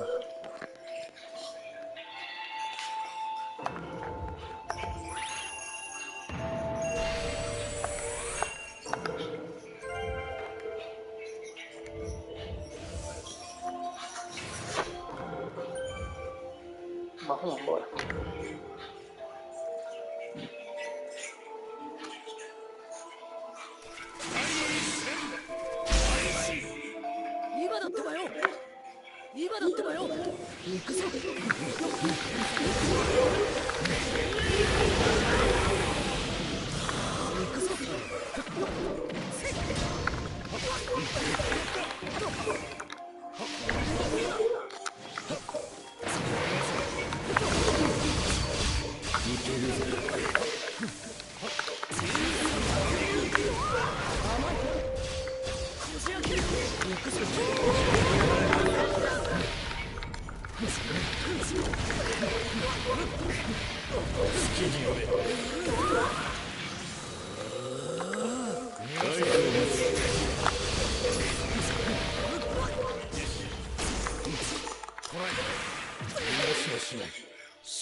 Insistiu.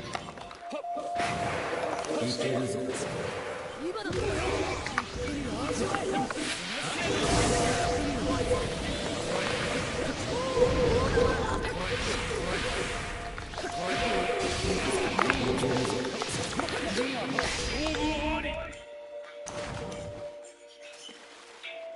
2戦開始。Pasti. Será que os caras aqui abrem o menu assim que da atividade é fechar o jogo? Coisa. E os oponentes que eu encontrei até agora são muito inferiores. Ou eu sou bom com esse time.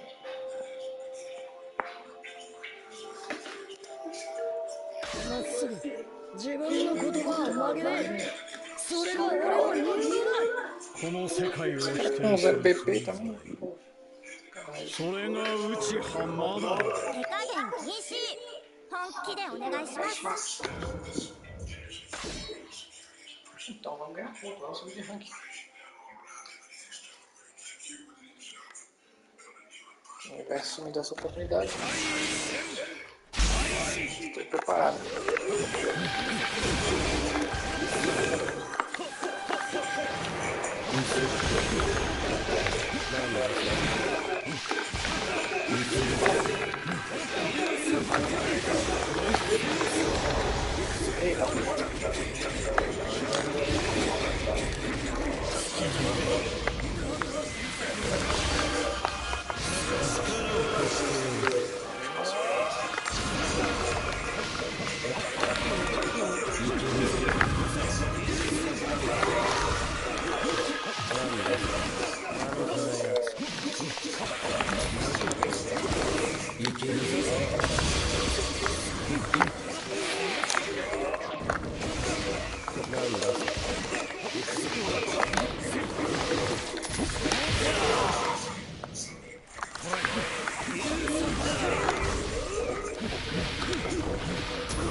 Essa finalização dele.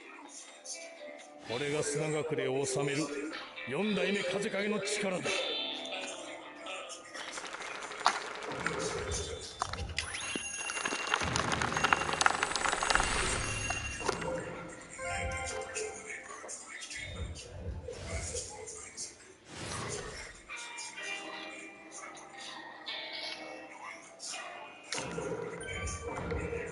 Bora. Valeu, Likael. É nóis. Aproveita a live.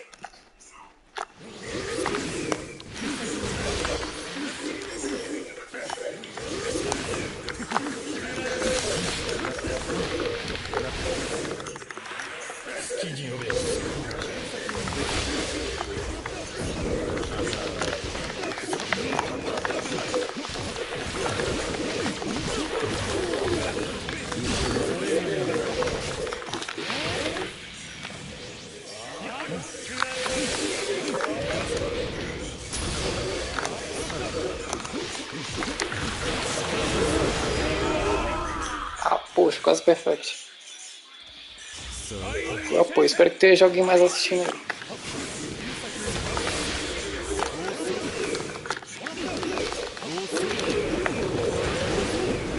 São seus olhos.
なんだ今の。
Esse mexe.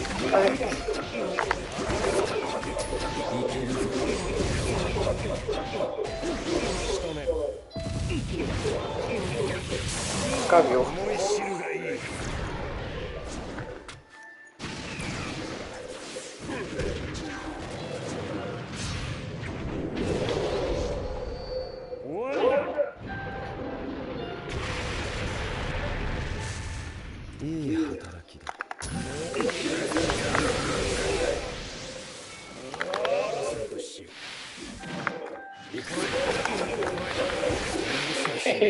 X ね。そこまで。これが砂隠れを治める四代目風影の力だ。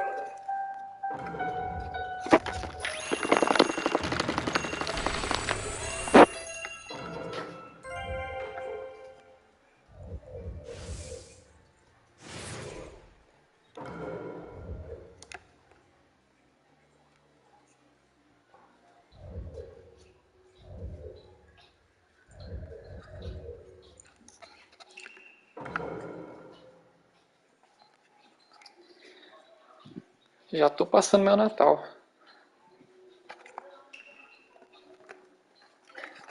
Só sai amanhã de manhã.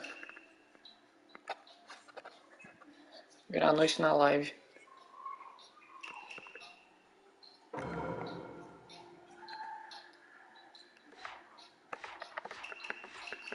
Da finalização desse bicho aqui. Eu vou ter que comprar, né?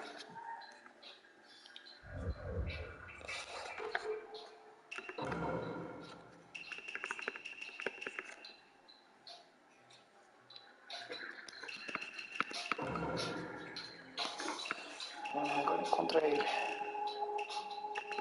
Agora. Mais. Esse cara aqui, esse pato aqui embaixo.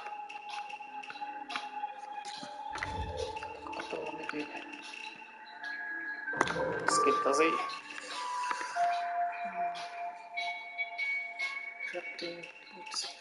Bora ver. 四代目風影として里の脅威を排除する。俺が相手をするほどの価値はお前にはない。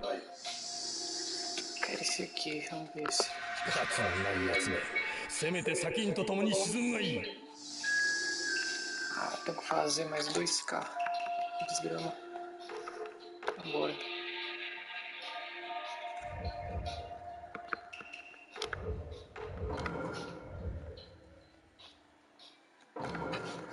Vamos com esse time.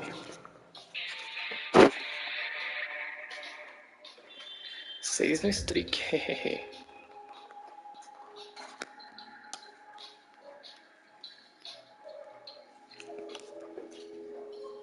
この世界を否定する存在、それが内浜だ。まっ Não すぐ entrar mais que eu. 自分の言 Time 葉を Nato vai 曲 ser げ cabuloso, mas vamos dar そ uma れが melhor. 俺の人道だ。 Bora.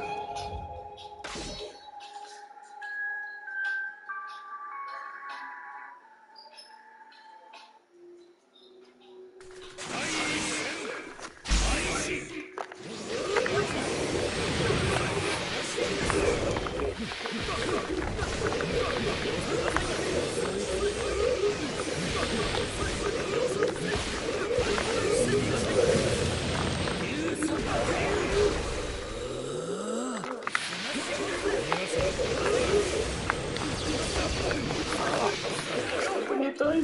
Ai, caralho.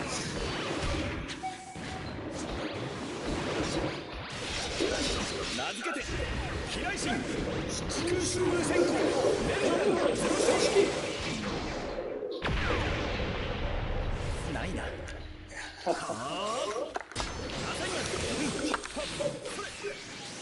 準備完了だ。いけるぞ。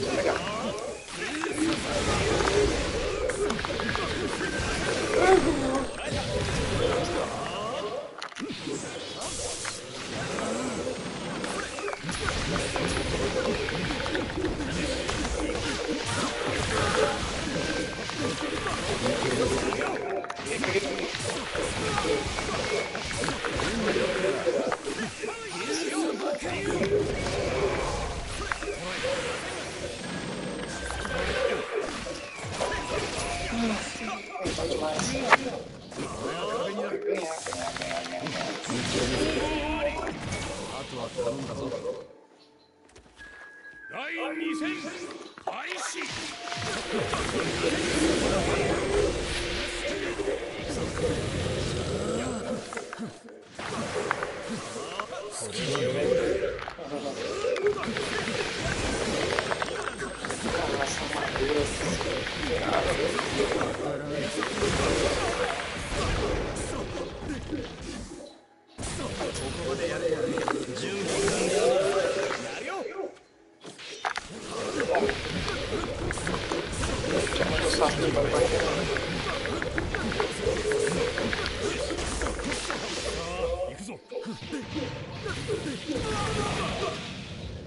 Ah, caraca, velho. Tô bosta.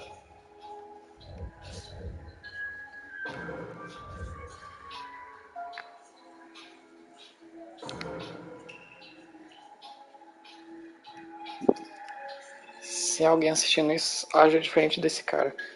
Seja uma pessoa honrosa. Permaneça na batalha até o fim.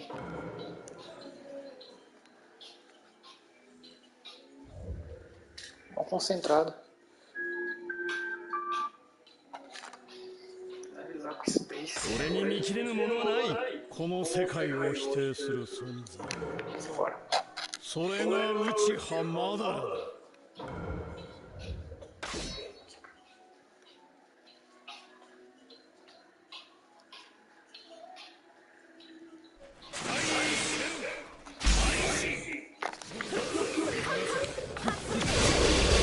Ah,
puxadora, mas contra mim é foda. Por que você tá com a espada dos alvos? Não faz o menor sentido.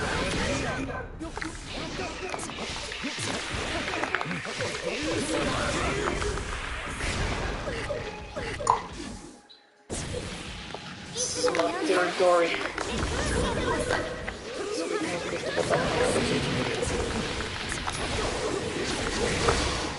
Alright. Shit.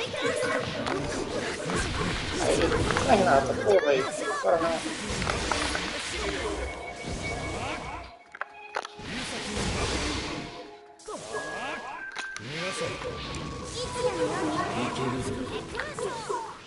Puxa, não chega aqui. Então, nós também.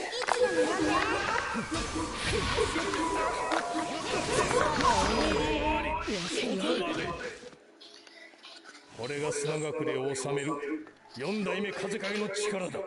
4代目風影の力。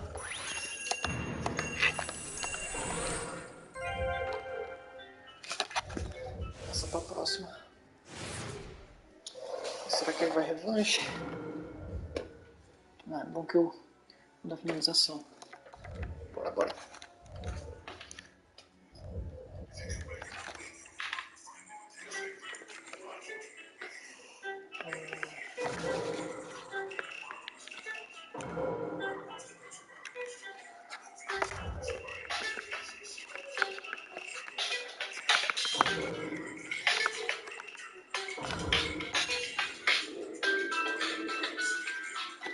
Desligar.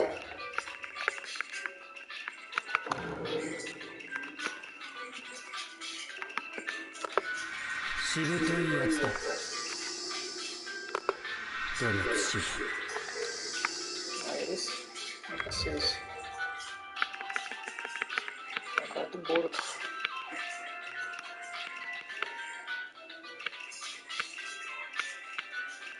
Deixa eu lugar aqui. Tá em ordem alfabética, bicho. Porque eu tô.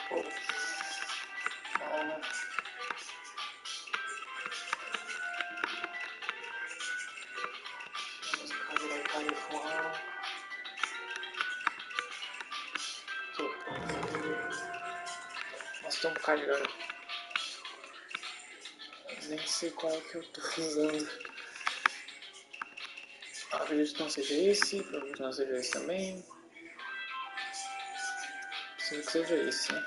Deve ser. Porque depois veio esse, aí deve ser esse aqui. Segundo. Vamos ver. 俺には守るべき大切なつながりがある。俺は誰かに必要とされる存在にない。俺の絶対防御は何人も破ることはできない。風影の名は伊達ではない。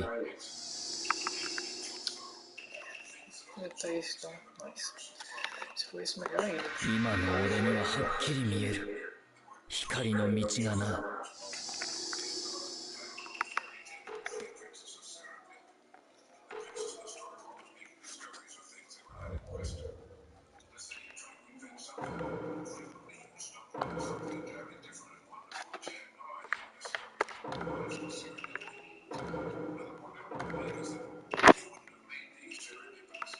Nossa, nem vi isso lá. こうなることは初めからこれが世を導く影の。Com certeza é esse. Esse aqui não dá pra ver, esse aqui também não. Pena, né? É esse aí mesmo. Ok, vamos lá.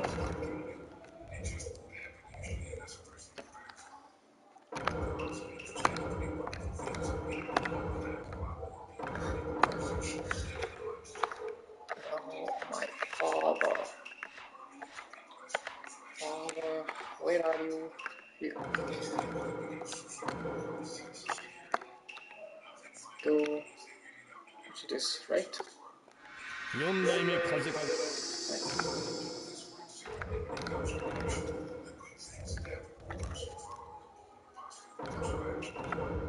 Right.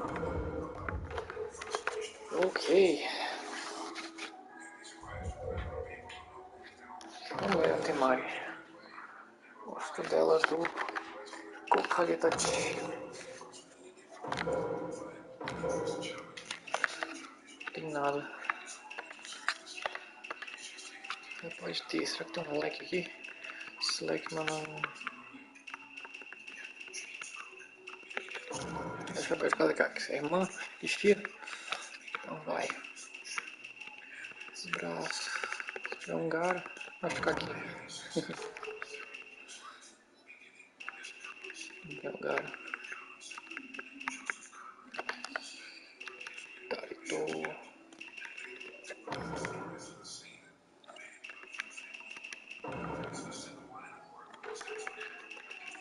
Isso. Vai. Dá a irmã dele. Que nada.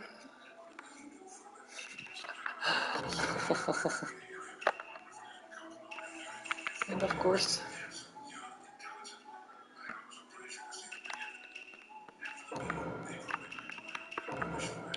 Here.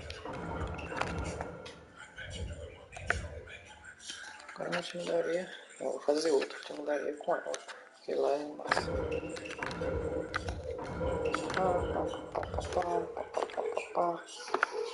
Da roupa. Essa é a equipe.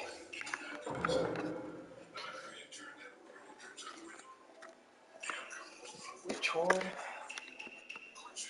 This is nice. This is nice. This is nice. This is nice. This is nice. Nice. This is nice. This is nice. This is nice. This is not so nice, but I wanna try. This is not so nice anymore. So it's gotta be this one. Unless. Yeah.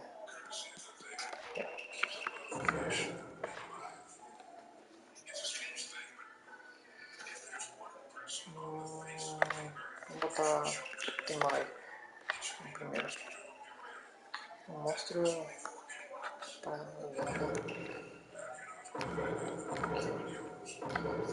Kokagetachi.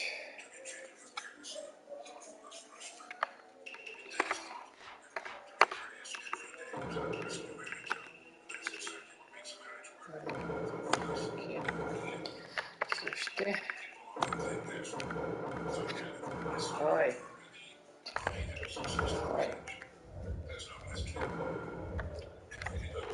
Simbora.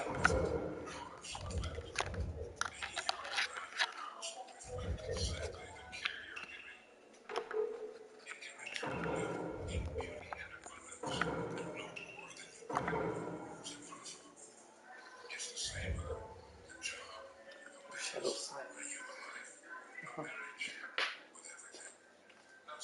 まっすぐ自分の言葉を曲げねえ。それが俺の人道だ。この世界を否定する存在、それが内葉まだらだ。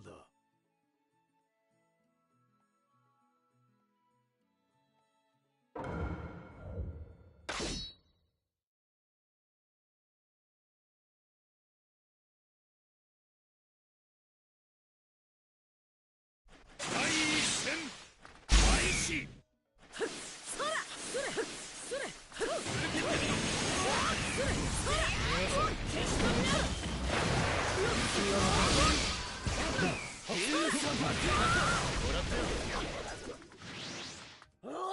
いけるぞ。よせよ。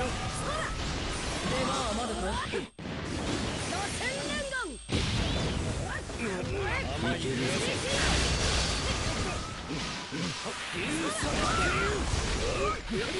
けるぞ。僕の仲間だ。いつでも。螺旋弾。出番。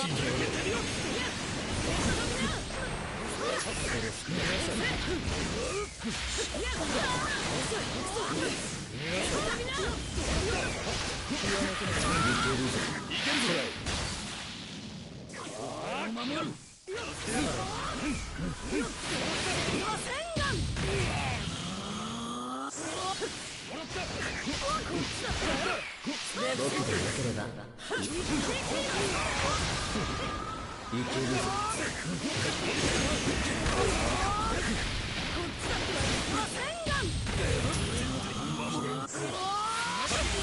俺たちの力見せてやろうぜ。ここまでだね。出番はまだか。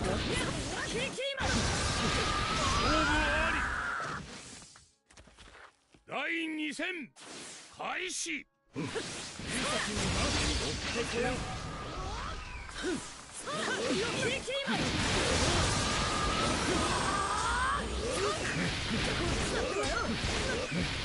けるぞ。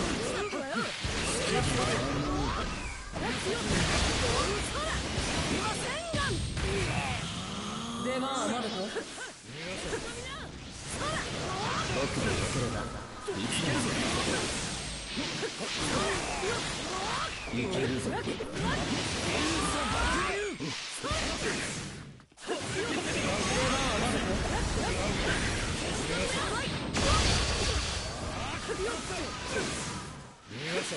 いけるぞ。いけるぞ。いけるぞ。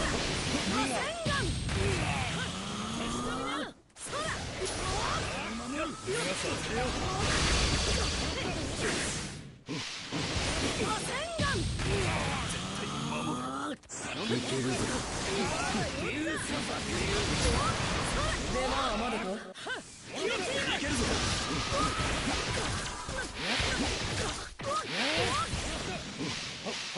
いけるぞ。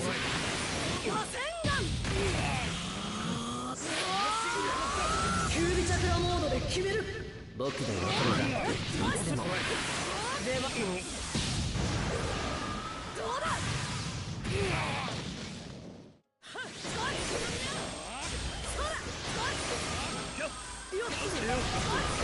いけるぞ。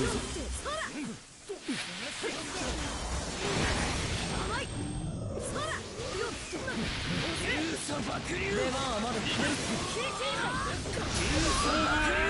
そこまで。忍びである以上武は必須。俺も腕を磨き続けねば。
この世界を否定する存在、それが内葉マダラだ。手加減禁止。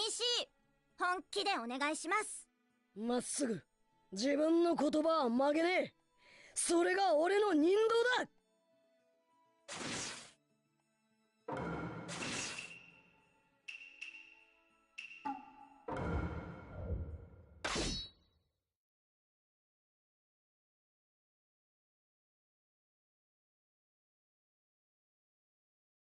第1戦開始。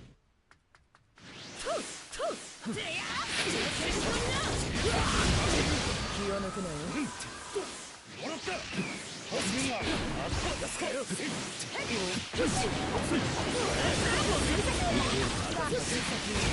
は出番はまだ。俺がやる。当たらん。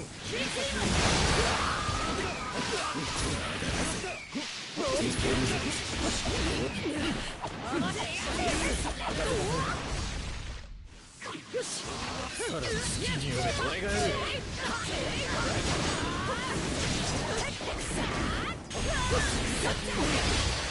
いけるぞ。ボ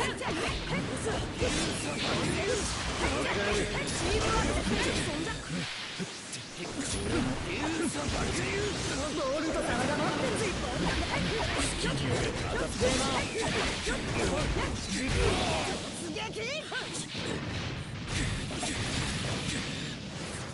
ぶちのめすぞ。オッケー兄弟。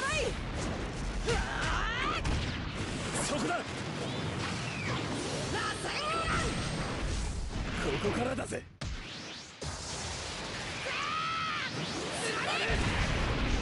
やったな。任せたぞ。俺がやる。勝負あり。第2戦開始。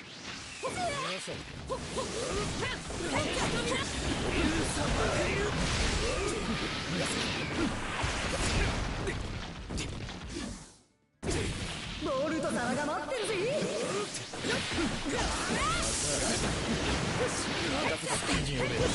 当たらん。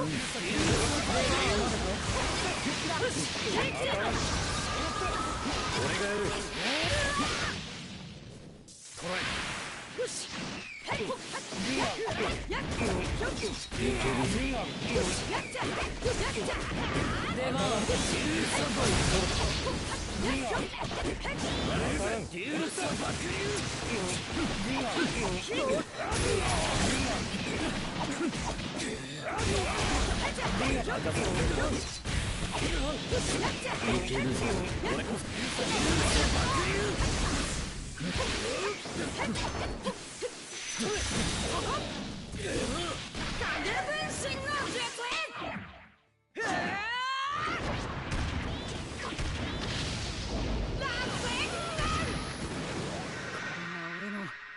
渦巻きボルトの実力だ。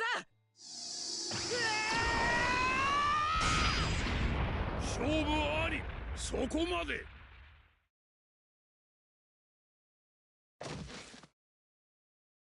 もっとうまく立ち回らねえとな。反省だってばさ。